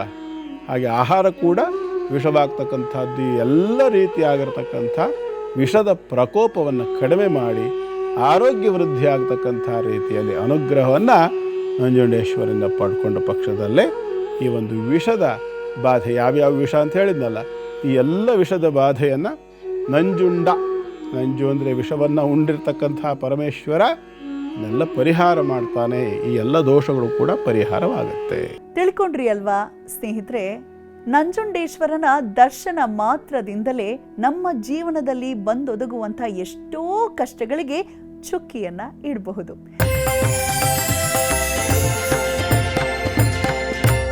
ಸ್ನೇಹಿತರೆ, ಕೆಲವೊಮ್ಮೆ ಬೇಕಂತ ಅಲ್ಲ, ನಮ್ಮ ತಪ್ಪೇ ಇರೋದಿಲ್ಲ, ಆದರೂ ಅಪಘಾತ ಆಗ್ತಾ ಇರತ್ತೆ. ಯಾಕೆ ಹೀಗಾಗ್ತಿದೆ ಅಂತ ಒದ್ದಾಡ್ತಿರ್ತೀವಿ. ಯಾಕೆ ಹಾಗಾಗತ್ತೆ, ಅದರಿಂದ ಹೇಗೆ ನಾವು ಪರಿಹಾರ ಪಡ್ಕೊಳ್ಬೇಕು, ಎಲ್ಲಿಗೆ ಹೋಗಬೇಕು, ಇವೆಲ್ಲ ವಿಚಾರವನ್ನು ಗುರುಗಳು ಹೇಳ್ತಾರೆ. ಆಕ್ಸಿಡೆಂಟ್ಸ್ ಪದೇ ಪದೇ ಆಗ್ತಿದೆ ನಿಮ್ಮ ಜೀವನದಲ್ಲಿ ಅಂತಾದರೆ ಈ ಒಂದು ಸೆಗ್ಮೆಂಟ್ ಮಿಸ್ ಮಾಡದೆ ನೋಡಿ. ಬನ್ನಿ, ಗುರುಗಳೇನು ಹೇಳ್ತಾರೆ ಕೇಳೋಣ. ಗುರುಗಳೇ, ಇಂದಿನ ಆಚಾರ ವಿಚಾರ ವಿಭಾಗದಲ್ಲಿ ನನ್ನದೊಂದು ಪ್ರಶ್ನೆ. ಕೇಳಿ. ಯಾರೂ ಅನ್ಯತಾ ಭಾವಿಸಬಾರ್ದು. ಈಗ ಭಗವಂತನ ಸನ್ನಿಧಾನಕ್ಕೆ ಕೆಲವೊಬ್ಬರು ಹೋಗ್ತಿದ್ದಂಥ ಸಂದರ್ಭ ಅಥವಾ ಅಲ್ಲಿ ದರ್ಶನವನ್ನು ಮಾಡಿ ವಾಪಸ್ ಬರ್ತಿರುವಂಥ ಸಂದರ್ಭದಲ್ಲಿ ಕೆಲವೊಂದಷ್ಟು ಅಪಘಾತಗಳಾಗಿ ಸಾಮೂಹಿಕವಾಗಿ ಕೆಲವರು ಸಾಯ್ತಾರೆ. ಯಾಕೆ ನಮ್ಮ ಕುಂಭಮೇಳದಲ್ಲೂ ಬಹಳಷ್ಟು ಜನ ತೀರ್ ಹೋಗಿದ್ದು ನೋಡಿದೀವಿ. ಇತ್ತೀಚೆಗೂ ಕೆಲವು ತಿಂಗಳ ಹಿಂದೆ ಅಷ್ಟೇ ಹೀಗೆ ಒಂದು ದಿವ್ಯ ಕ್ಷೇತ್ರದ ದರ್ಶನಕ್ಕೆ ಹೋದಾಗ ಕಾಲ್ ತುಳಿತಕ್ಕೆ ಒಳಗಾಗಿ ತೀರ್ ಹೋದ್ರು. ಇದು ಯಾಕಾಗತ್ತೆ ಗುರುಗಳೇ? ಭಗವಂತನ ದರ್ಶನ ಮಾಡುವಾಗ ಆ ಒಂದು ಕ್ಷೇತ್ರದಲ್ಲಿ ಅದರದೇ ಆದ ವೈಬ್ರೇಷನ್ ಇರುತ್ತೆ. ಖಂಡಿತ ಇರುತ್ತೆ. ನಾವು ಏನಂತ ಅನ್ಕೊಳ್ಬೇಕು ಅವಾಗ? ಸಮಷ್ಟಿ ಕರ್ಮದ ಫಲ ಅಂತ ತಿಳ್ಕೊಳ್ಬೇಕು. ಪ್ರತಿಯೊಂದು ಘಟನೆಯ ಹಿಂದೆ ಯಾವುದೋ ಒಂದು ಕರ್ಮದ ಕಾರಣ ಅಂತಕ್ಕಂಥದ್ದಿರುತ್ತೆ. ಅದು ನಮಗೂ ಗೊತ್ತಿರೋದಿಲ್ಲ. ಈಗ ಎಷ್ಟೋ ಸಂದರ್ಭ ನಾವು ನೋಡ್ತೇವೆ, ಬದ್ರಿನಾಥಕ್ಕೆ ಯಾತ್ರೆಗೆ ಹೋಗ್ತಾ ಇದ್ರು, ಬಸ್ ಪಲ್ಟೆ ಹೊಡಿತು, 52 ಜನ ಪ್ರಯಾಣಿಕರು ಸತ್ತು ಹೋದರು. ಕೇದಾರ್ನಾಥ್ ಅಲ್ಲಿ ಇಲ್ಲಿ ಕ್ಷೇತ್ರಕ್ಕೆ ಹೋದಲ್ಲಿ ಅನಾಹುತಗಳಾಗ್ತಾವಲ್ಲ, ಯಾಕೆ? ಇದರಲ್ಲಿ ಏನು ಹಾಗಾದರೆ? ಅದು ನಿನ್ನ ದರ್ಶನಕ್ಕಾಗಿ ಬರ್ತಕ್ಕಂಥವರೇ ಸತ್ತು ಹೋದ್ರು ಅಂದರೆ ಏನಪ್ಪ ಅರ್ಥ? ಅಂದರೆ ಇದಕ್ಕೆ ಕರ್ಮದ ಫಲ ಅಂತ ಹೇಳ್ತಾರೆ. ಎಲ್ಲ ವ್ಯಕ್ತಿಗಳಿಗೂ, ಪ್ರತಿಯೊಬ್ಬ ವ್ಯಕ್ತಿಯೂ ಕೂಡ ಅವನ ಕರ್ಮದ ಫಲ ಅವನಿಗೆ ಇದ್ದೇ ಇರ್ತದೆ. ಮತ್ತು ಆ ಘಟನೆಯ ಹಿಂದೆ ಏನು ನಡೀತು ಅಂತಕ್ಕಂಥದ್ದನ್ನು ಯಾರೂ ನೋಡೋಕೆ ಹೋಗೋದಿಲ್ಲವಲ್ಲ, ಇದು ಬರೋದು ಸಮಸ್ಯೆ. ಅಲ್ಲಿ ವಾಹನ ಬಿದ್ದಿದೆ, ವಾಹನ ಅಥವಾ ಅಪಘಾತ ಆಗಿದೆ, ಅಥವಾ ಯಾವುದೋ ಒಂದು ರೀತಿಯಲ್ಲಿ ಇನ್ಯಾರದೋ ಒಂದು ಕುತಂತ್ರ ಆಗಿದೆ. ಯಾಕೆಂದರೆ ಹಿಂದೆ ಒಂದು ಸಾರಿ ಇದೇ ಥರ ಯಾತ್ರೆಗೆ ಹೋಗ್ತಿದ್ದಂಥ ಸಂದರ್ಭದಲ್ಲಿ ಅವರ ಮೇಲೆ ಬೇರೆ ಕಿಡಿಗೇಡಿಗಳು ಅಥವಾ ಭಯೋತ್ಪಾದಕರು ಅಂತ ಅನ್ನಿಸ್ಕೊಂಡು ಅವ್ರು ಬಂದು ಅವ್ರ ಮೇಲೆ ಬಾಂಬ್ ಹಾಕೋದು ಅಥವಾ ಗುಂಡಿನ ಮಳೆಗರಿಯೋದು ಇತ್ಯಾದಿಗಳನ್ನೆಲ್ಲ ಮಾಡಿ ಕೂಡ ಸಂಹಾರ ಆದಂಥ ಕಥೆಗಳನ್ನು ನಾವು ಕೇಳಿದ್ದೇವೆ, ಘಟನೆಗಳನ್ನು ನೋಡಿದ್ದೇವೆ. ಹಾಗಾಗಿ ಇಲ್ಲಿ ನೇರವಾಗಿ ಹೇಳೋದು ಏನಂತಂದರೆ, ಇದಕ್ಕೆ ಕಾರಣ ಅಂತಕ್ಕಂಥದ್ದು ಯಾವುದೋ ಹಿಂದೆ ನಡೆದ ಒಂದು ಘಟನೆ ಕಾರಣ ಇದ್ದೇ ಇರುತ್ತೆ. ಅವರ ಕರ್ಮ ಅಂತಕ್ಕಂಥದ್ದೇ ಅದಕ್ಕೆ ಕಾರಣವಾಗಿರ್ತದೆ. ಯಾರು ಮುಂದೆ ಕೂತಿರ್ತಕ್ಕಂತಹ ಡ್ರೈವರ್, ಅವನಿಂದ ನಡೆದಂಥ ಅಜಾಗ್ರತೆಯೋ ಅಜಾಗರೂಕತೆಯೋ ಅವಿವೇಕವೋ ಅತಿರೇಕವೋ ಯಾವುದೋ ಒಂದು ಕಾರಣ ಆಗಿರೋದು ಕೂಡ ಇರ್ತದೆ. ಹಾಗಂತ ಅಷ್ಟೂ ಜನರಿಗೆ ಶಿಕ್ಷೆನಾ ಅಂತಂದ್ರೆ ಹೌದು, ಅಷ್ಟೂ ಜನರಿಗೂ ಶಿಕ್ಷೆ ಅದು. ಯಾಕೆ ಅಂತಂದರೆ ಇದನ್ನು ನಾವು ಬೇಸರ ಮಾಡ್ಕೊಳ್ಳೋದ್ರಲ್ಲಿ ಅರ್ಥ ಇಲ್ಲ. ಇದರಲ್ಲಿ ಬೇಸರ ಮಾಡ್ಕೊಳ್ಳೋದ್ರಲ್ಲಿ ಯಾವ ಅರ್ಥವೂ ಇಲ್ಲ. ಈಗ ಒಂದು ವಿಷಯ ನಾವು ಗಮನಿಸಬೇಕು. ನಾವು ಇತ್ತೀಚೆಗೆ ಅನೇಕ ಘಟನೆಗಳನ್ನು ಗಮನಿಸಿದ್ದೇವೆ. ಸಾಮೂಹಿಕವಾಗಿ ಇನ್ನೊಂದು ವ್ಯಕ್ತಿಗಳ ಮೇಲೆ ತೊಂದರೆಯನ್ನು ಮಾಡ್ತಕ್ಕಂಥದ್ದು. ಕಾಲು ತೊಳೆತದಲ್ಲಿ ಕುಂಭಮೇಳದಲ್ಲಿ ಅನೇಕರು ಸತ್ತರು ಅಂತ ಕೇಳ್ತೇವೆ. ಏನು ಕಾರಣ ಇದಕ್ಕೆಲ್ಲ ಅಂತಂದರೆ, ಹಾಗೆ ಯಾರಿಗೆ ಈ ಥರದ ಒಂದು ಸಾಮೂಹಿಕವಾಗಿರ್ತಕ್ಕಂಥ ನರಮೇಧವೋ ಸಾವು ಆಗ್ತದೆ ಅಂತಂದರೆ, ಹಿಂದೆ ಯಾವುದೋ ಒಂದು ಘಟನೆಯಲ್ಲಿ ನಮಗೆ ಗೊತ್ತಿರೋದಿಲ್ವಲ್ಲ. ಕರ್ಮಸಿದ್ಧ ಅಂತ ಏನು ಹೇಳುತ್ತದೆ ಅಂತಂದರೆ, ಸಮಷ್ಟಿ ಕರ್ಮ ಅಂತ ಒಂದಿದೆ. ಈ ಸಮಷ್ಟಿ ಕರ್ಮ ಹೇಗಿರ್ತದೆ ಅಂತಂದರೆ, ಒಂದು ಘಟನೆಯನ್ನು ಒಬ್ಬ ಆಚರಣೆ ಮಾಡ್ತಕ್ಕಂಥ ಸಂದರ್ಭದಲ್ಲಿ ಅವನಿಗೆ ಹಿಂದಿನಿಂದ ಪ್ರೇರಕ, ಅನುಮೋದಕ, ಕರ್ತ, ಕಾರಯಿತ ಅಂಥೇಳಿ ನೋಡಿ, ಒಂದು ಕರ್ಮಕ್ಕೆ 4 ಜನ ಫಲಭಾಗಿಗಳು ಅಂತ ಇರ್ತಾರೆ. ಒಂದು ಕೆಲಸಕ್ಕೆ 4 ವ್ಯಕ್ತಿಗಳ ಕಾರಣವನ್ನು ಹೇಳುತ್ತದೆ ಕರ್ಮ ಸಿದ್ಧಾಂತ. ಕರ್ತ, ಕಾರಯಿತ ಚೈವ ಪ್ರೇರಕಾಶ್ಚಾನುಮೋದಕಾಃ ಶುಭಾಶುಭಸು ಕರ್ಮಸು ಚತ್ವಾರ ಫಲಭಾಗಿನಃ ಅಂಥೇಳಿ. ಅಂದರೆ ಒಂದು ಉತ್ತಮವಾಗಿರ್ತಕ್ಕಂಥ ಕೆಲಸವಾಗಲಿ ಅಥವಾ ಕೆಟ್ಟ ಕೆಲಸ ಆಗಿರಲಿ, ಅದಕ್ಕೆ ಕಾರಣವಾಗ್ತಕ್ಕಂಥವ್ರು 4 ಜನರು ಫಲಭಾಗಿಗಳು. ಆ ಕೆಲಸದ ಫಲವನ್ನು ತಿಂತಕ್ಕಂಥವ್ರು 4 ಜನ ಇರ್ತಾರೆ ಅಂತ ಹೇಳ್ತಾರೆ. ಅಂದರೆ ಕರ್ತ ಮಾಡಿದವನು, ಕಾರಯಿತ ಮಾಡಿಸಿದವನು, ಪ್ರೇರಕ ಅಂದರೆ ಅವರನ್ನು ಪ್ರಚೋದಿಸಿದವನು, ಮಾಡು ಮಾಡು ನೀನು ಮಾಡು ಮಾಡು ಏನಾಗಲ್ಲ, ನಾನಿದ್ದೀನಿ, ಯೋಚನೆ ಮಾಡಬೇಡ, ಮಾಡು ಮಾಡು ಮಾಡು, ಏನಾಗುತ್ತೆ ಮಾಡು ನೋಡೋಣ. ಈ ಥರ ಅವನನ್ನು ಪ್ರಚೋದಿಸಿದವನು, ಪ್ರೇರಣೆಯನ್ನು ಕೊಟ್ಟವನು. ಅನುಮೋದಕಾಹ, ಈ ಥರ ಕೆಲಸ ಮಾಡಿದೆ, ಮಾಡು ಮಾಡು, ವೆರಿ ಗುಡ್ ಹೇಳಿ ಬೆಂತಟ್ಟದವನು, ಅನುಮೋದನೆಯನ್ನು ಕೊಟ್ಟವನು. ಹೀಗೆ ಒಂದು ಘಟನೆಗೆ ಅದು ಒಳ್ಳೇದಿರ್ಬೋದು ಕೆಟ್ಟದ್ದಿರ್ಬೋದು. ಯಾರ್ಯಾರು? ಕರ್ತ, ಕಾರಯಿತ, ಪ್ರೇರಕಾಶ್ಚ ಅನುಮೋದಕಾಹ. ಮಾಡಿದವನು, ಮಾಡಿಸಿದವನು, ಪ್ರೇರಣೆ ಕೊಟ್ಟವನು, ಸಹಮತಿಯನ್ನು ವ್ಯಕ್ತಪಡಿಸಿದವನು. ಈ 4 ಜನರು ಕೂಡ ಒಂದು ಘಟನೆಗೆ ಕಾರಣೀಭೂತರಾಗ್ತಾರೆ, ಫಲಭಾಗಿಗಳಾಗ್ತಾರೆ ಅಂತ ಹೇಳುತ್ತೆ ಶಾಸ್ತ್ರ. ಹಾಗೆ ಸಮಷ್ಟಿ ಕರ್ಮ ಅಂತಕ್ಕಂಥ ಯಾವುದೋ ಒಂದು ಘಟನೆ, ಹಿಂದೆ ನಡೆದಿರ್ತಕ್ಕಂಥ ಯಾವುದೋ ಒಂದು ಘಟನೆ, ಯಾಕೆಂತ ನಮಗೇನು ಗೊತ್ತಿಲ್ವಲ್ಲ, ನಾವೇನು ನೋಡಿಲ್ವಲ್ಲ, ಹೀಗೆ ಸತ್ತಿದ್ದಾರೆ ಅನ್ನೋದು ಗೊತ್ತಾಗ್ತದೆ ಬಿಟ್ಟರೆ ಅವರ ಹಿಂದಿನ ಕರ್ಮೋ ಅದಕ್ಕೆ ಏನೋ ಬೇರೆದೋ ಏನೋ ಯಾವುದು ನಮಗೆ ಗೊತ್ತಿರೋದಿಲ್ಲ. ಇತ್ತೀಚೆಗೆ ಅಹಮದಾಬಾದ್ನಲ್ಲಿ ಒಂದು ವಿಮಾನ ಆಕ್ಸಿಡೆಂಟ್ ಆಗಿ ಅನೇಕರು ತೀರೋದು. ಅಲ್ಲೂ ಅಷ್ಟೇ, 100 ಜನ ಸತ್ತೋದ್ರು. ಹಾಸ್ಟೆಲ್ನಲ್ಲಿರ್ತಕ್ಕಂಥ ವಿದ್ಯಾರ್ಥಿಗಳು, ವೈದ್ಯಕೀಯ ವಿದ್ಯಾರ್ಥಿಗಳ ಮೇಲೆಲ್ಲ ತೊಂದರೆ ಆಯಿತು ಅಂತ ನಾವು ಕೇಳ್ತೇವೆ. ಹಾಗಾದರೆ ಇದೆಲ್ಲ ಹೇಗೆ ಆಗ್ತದೆ ಅಂತಂದರೆ ಇವೆಲ್ಲಕ್ಕೂ ಕಾರಣ ಸಮಷ್ಟಿ ಕರ್ಮವೇ ಕಾರಣ. ಒಬ್ಬ ವ್ಯಕ್ತಿಯಿಂದ ಆಗ್ತಕ್ಕಂಥದ್ದಲ್ಲ, ಅನೇಕ ಘಟನೆಗಳಿರ್ತದೆ. ಅನೇಕ ಘಟನೆಗಳು ಎಷ್ಟೋ ಸಂದರ್ಭದಲ್ಲಿ ಒಬ್ಬರಿಂದ ನಡೆಯಲ್ಲ. ಈಗ ಎಲ್ಲೋ ಒಂದು ಕಡೆ ಸುಮ್ಮನೆ ಎಕ್ಸಾಂಪಲ್ ಹೇಳ್ತೀನಿ, ಒಂದು ಸ್ಟ್ರೈಕ್ ನಡೀತಾ ಇದೆ, ಒಂದು ಪ್ರತಿಭಟನೆ ನಡೀತಾ ಇದೆ ಅಂತ ಇಟ್ಕೊಳ್ಳೋಣ. ಆ ಸಂದರ್ಭದಲ್ಲಿ ಇವರು ನ್ಯಾಯಯುತವಾಗಿ ಪ್ರತಿಭಟನೆ ಮಾಡೋದು ಸರಿ, ತಮಗಾಗಬೇಕಾದಂಥ ಯಾವುದೋ ಒಂದನ್ನು ತಾವು ಪಡ್ಕೊಳ್ಬೇಕು ಅಂತಕ್ಕಂಥದ್ದು ಸರಿ. ಆದರೆ ಕಿಡಿಗೇಡಿತನವನ್ನು ಮಾಡಿ ಆ ಒಂದು ಪ್ರತಿಭಟನೆ ಗುಂಪಿನಲ್ಲಿದ್ದಂಥ ಯಾರೋ ಒಂದು 10-20 ಜನ ಸೇರಿಕೊಂಡು ಪಕ್ಕದಲ್ಲಿ ಜೊತೆಲಿದ್ದವರನ್ನೆಲ್ಲ ಕುಮ್ಮಕ್ಕೆ ಕೊಟ್ಬಿಟ್ಟು ರಸ್ತೆ ಮೇಲೆ ಹೋಗ್ತಕ್ಕಂಥ ವಾಹನಗಳಿಗೆ ಬೆಂಕಿ ಹಚ್ಚೋದು. ಇನ್ಯಾರೋ ಒಬ್ಬರು ಪಾಪದವರು ನಡ್ಕೊಂಡು ಹೋಗ್ತಾ ಇರ್ತಾರೆ, ಮುಗ್ಧರು, ಅಮಾಯಕರು, ಯಾವ ತಪ್ಪನ್ನು ಮಾಡದೆ ರಸ್ತೆ ಮೇಲೆ ನಡ್ಕೊಂಡು ಹೋಗ್ತಾ ಇರ್ತಾರೆ, ಅವರನ್ನು ಅಡ್ಡ ಹಾಕೋದು, ಅವರನ್ನು ಸಾಯಿಸಿದ್ದು, ಅವ್ರಿಗೆ ಬೆಂಕಿ ಹಚ್ಚಿದ್ದು ಅನೇಕ ಘಟನೆಗಳಲ್ಲಿ ನಾವು ನೋಡ್ತೇವೆ. ಯಾರ್ಯಾರ್ದು ವಾಹನಕ್ಕೆ ಬೆಂಕಿ ಹಚ್ಚಿದ್ರಂತೆ, ಮನೆಗೆ ಬೆಂಕಿ ಹಚ್ಚಿದ್ರಂತೆ, ಅವ್ರಿಗೆ ಹೊಡೆದ್ರಂತೆ, ಇವ್ರಿಗೆ ಬಡದ್ರಂತೆ, ಪಾಪದವ್ರ ಮೇಲೆ, ಅಮಾಯಕರ ಮೇಲೆ, ಮುಗ್ಧರ ಮೇಲೆ ಈ ಥರದಲ್ಲಿ ಕಿಡಿಗೇಡಿತನವನ್ನು ಮಾಡಿ ಯಾವುದೋ ಒಂದು ಕಾಲದಲ್ಲಿ ಯಾವುದೋ ಒಂದು ಅನಾಹುತಕ್ಕೆ ಅವ್ರ ಕಾರಣ ಆಗಿರ್ತಾರೆ. ಹಾಗಾಗದೇ ಇದ್ದ ಪಕ್ಷದಲ್ಲಿ ಏನಾಗುತ್ತೆ ಯೋಚನೆ ಮಾಡಿ. ಆ ಸಮಷ್ಟಿ ಕರ್ಮದಲ್ಲಿದ್ದು ಕೂಡ, ಆ ಥರದ ಕಿಡಿಗೇಡಿತನದ ಕರ್ಮದಲ್ಲಿದ್ದೂ ಕೂಡ ಭಾಗವಹಿಸದೆ ಅಲ್ಲಿಂದ ಹೊರಬಂದಿರ್ತಾರೆ ಅಂತ ಇಟ್ಕೊಳ್ಳೋಣ. ಅಂಥವ್ರು ಏನಾಗ್ತಾರೆ, ವಿಮಾನ ಅಪಘಾತದಲ್ಲಿ ಒಬ್ಬರು ಎಮರ್ಜೆನ್ಸಿ ಎಕ್ಸಿಟ್ನಿಂದ ಹೊರಗಡೆ ಹಾರ್ಬಿಟ್ಟು ಬಚಾವಾದ್ರು ಅಂತ ನಾವು ಕೇಳ್ತೇವೆ. ಇನ್ನೊಂದು ಹೆಣ್ಣು ಮಗಳು ತಾನು ಬರೋದ್ರಲ್ಲಿ ಎಲ್ಲೋ ಒಂದು 5 ನಿಮಿಷ ತಡ ಆಯಿತು, ಹಾಗಾಗಿ ವಿಮಾನದ ಒಳಗಡೆಗೆ ಅವರನ್ನು ಸೇರಿಸ್ಕೊಳ್ಳಿಲ್ಲ, ಬಿಟ್ಟರು, ಹಾಗೆ ಹಾರೋಯ್ತು ವಿಮಾನ, ಇವಳೊಂದು ಬಿಟ್ಟು ಹೋದರು, ಆಮೇಲೆ ಆಕ್ಸಿಡೆಂಟ್ ಆಗಿದ್ದು ವಿಮಾನ ಅಂತ. ಅಂದರೆ ಈ ಸಮಷ್ಟಿ ಕರ್ಮದಲ್ಲಿದ್ದೂ ಕೂಡ ಆ ಸಮಷ್ಟಿ ಕರ್ಮದಲ್ಲಿ ಫಲಭಾಗಿ ಅಲ್ಲದೇ ಇರತಕ್ಕಂಥ ಸ್ಥಿತಿಯಲ್ಲಿದ್ದಂಥ ಆ ಹೆಣ್ಣು ಮಗಳು ಮತ್ತು ಆ ವ್ಯಕ್ತಿ ಯಾರಿದ್ದಾರೆ ಅವರು ಬಚಾವಾದ್ರಲ್ಲ, ಅವರು ಸಾಯಲಿಲ್ವಲ್ಲ. 100 ಜನ ಸತ್ರು, ಅದು ಈ 2 ಜನ ಹೇಗೆ ಉಳ್ಕೊಂಡ್ರು? ಇದಕ್ಕೇನು ಹೇಳ್ತೀರಿ ಲಾಜಿಕ್ಕು? ಹಾಗಾಗಿ ಪ್ರತಿಯೊಂದು ಕರ್ಮವೂ ಕೂಡ ಕರ್ಮ ರಿಟರ್ನ್ಸ್ ಅಂತ ಹೇಳ್ತಾರಲ್ಲ, ಏನದು? ಇದೇನೆ. ಸಮಷ್ಟಿ ಕರ್ಮದಲ್ಲಿ ಪ್ರೇರಕರೋ, ಅನುಮೋದಕರೋ, ಕರ್ತರೋ, ಕಾರಯಿತರೋ ಯಾವುದೋ ಒಂದು ರೀತಿಯಲ್ಲಿ ಅವರ ಪಾಲುದಾರಿಕೆ ಹಿಂದೆ ಇದ್ದೇ ಇರ್ತದೆ. ಈ ಥರದ ಒಂದು ಘಟನೆ ಅಂತಕ್ಕಂಥದ್ದು ಆದಾಗ ಅವರಿಗೆ ನ್ಯಾಯ ಒದಗಿಸಬೇಕಿದ್ರೆ ವಿಧಿ ಅನ್ನೋದು ಆ ಕೆಲಸ, ತನ್ನ ತಕ್ಕಡಿ ಕೆಲಸ ತಾನು ಮಾಡೇ ಮಾಡುತ್ತೆ. ಕಾರಣ ಭಗವಂತನ ಕೈಲಿರೋದು ನ್ಯಾಯದ ತಕ್ಕಡಿಯೇ ಹೊರತು ಬೆಪ್ಪು ತಕ್ಕಡಿ ಅಲ್ಲ. ಯೋಚನೆ ಮಾಡಬೇಕಷ್ಟೆ. ಬಹುಶಃ ಒಂದು ರೀತಿಯ ಸಮಾಧಾನಕರವಾದಂಥ ಉತ್ತರ ದೊರಕಿದಂತಾಯ್ತು. ಯಾಕಂದರೆ ಈ ಪ್ರಶ್ನೆ ನನ್ನದಾಗಿರಲಿಲ್ಲ. ಬಹಳ ಮಂದಿ, ಕೆಲವರು ದೇವ್ರ ಬಗ್ಗೆ ಅಷ್ಟು ಆಸ್ತೆ ಇಲ್ಲದವರು ನನ್ನನ್ನು ಛೇಡಿಸಿದ್ದುಂಟು. ಹೀಗೆ ನೀನು ಬಹಳ ಹೇಳ್ತೀಯ, ಎಲ್ಲ ಭಗವಂತ ಭಗವಂತ ಅಲ್ವಾ, ಭಗವಂತನನ್ನೇ ನೋಡೋಕೆ ಹೋದಾಗ ಹೀಗಾಗತ್ತೆ ಅಂತ ಅವ್ರು ಕೇಳಿದ ಪ್ರಶ್ನೆಯನ್ನು ಯಥಾವತ್ ನಾನು ಗುರುಗಳ ಮುಂದೆ ಇಟ್ಟಿದ್ದು. ಧನ್ಯವಾದಗಳು ಗುರುಗಳೇ. ಇನ್ನೊಂದು ವಿಚಾರ ಹೇಳ್ಬಿಡ್ತೇನೆ. ಪ್ರತಿಯೊಂದು ಕ್ರಿಯೆಯ ಹಿಂದೆ ಫಸ್ಟ್ ಸ್ಟೆಪ್ ಏನಿದೆ ಅನ್ನೋದನ್ನು ಮೊದಲು ತಿಳ್ಕೊಬೇಕು. ಮೊದಲನೇ ಹಂತ. ಯಾಕೆಂದರೆ ಪಟಾಕಿ ಸರಕ್ಕೆ ನೀವು ಬೆಂಕಿ ಹಚ್ಚಬೇಕಿದ್ರೆ ಕಿಡಿ ತಾಗಿಸೋದು ಮೊದಲು ಒಂದೇ ಪಟಾಕಿಯ ಮದ್ದಿಗಾಗಿರುತ್ತೆ, ಇಡೀ ಸರ ಬ್ಲಾಸ್ಟ್ ಆಗ್ತದೆ ಅಲ್ವಾ? ಹೌದು. ಪ್ರೀತಿಯ ವೀಕ್ಷಕರಲ್ಲಿ ಒಂದು ವಿನಂತಿ ಏನಪ್ಪ ಅಂತ ಹೇಳಿದ್ರೆ, ಎಲ್ಲರ ಜೀವವೂ ಕೂಡ ಅಮೂಲ್ಯ. ನಮ್ಮದು ಮನೆಯಲ್ಲೋ ಆಫೀಸಲ್ಲೋ 100 ಟೆನ್ಷನ್ ಇರಬಹುದು. ಒಂದು ಬಾರಿ ಗಾಡಿ ಮೇಲೆ ಸವಾರರಾಗಿ ಕೂತ್ವಿ ಅಂದರೆ ಸ್ವಲ್ಪ ಜಾಗೃತವಾಗಬೇಕು. ನಮ್ಮ ಸಾಕ್ಷಿ ಪ್ರಜ್ಞೆ ನಮಗೂ ಏಟಾಗದಂತೆ ನೋಡಿಕೊಂಡು ಬೇರೆಯವರಿಗೂ ಏಟ್ ಮಾಡಬಾರ್ದು. ಅತಿ ವೇಗ ತಿಥಿ ಬೇಗ ಅಂತ ಕಲೋಕಿಯಲ್ ಆಗಿ ಹೀಗೆ ಹೇಳ್ತಾರೆ.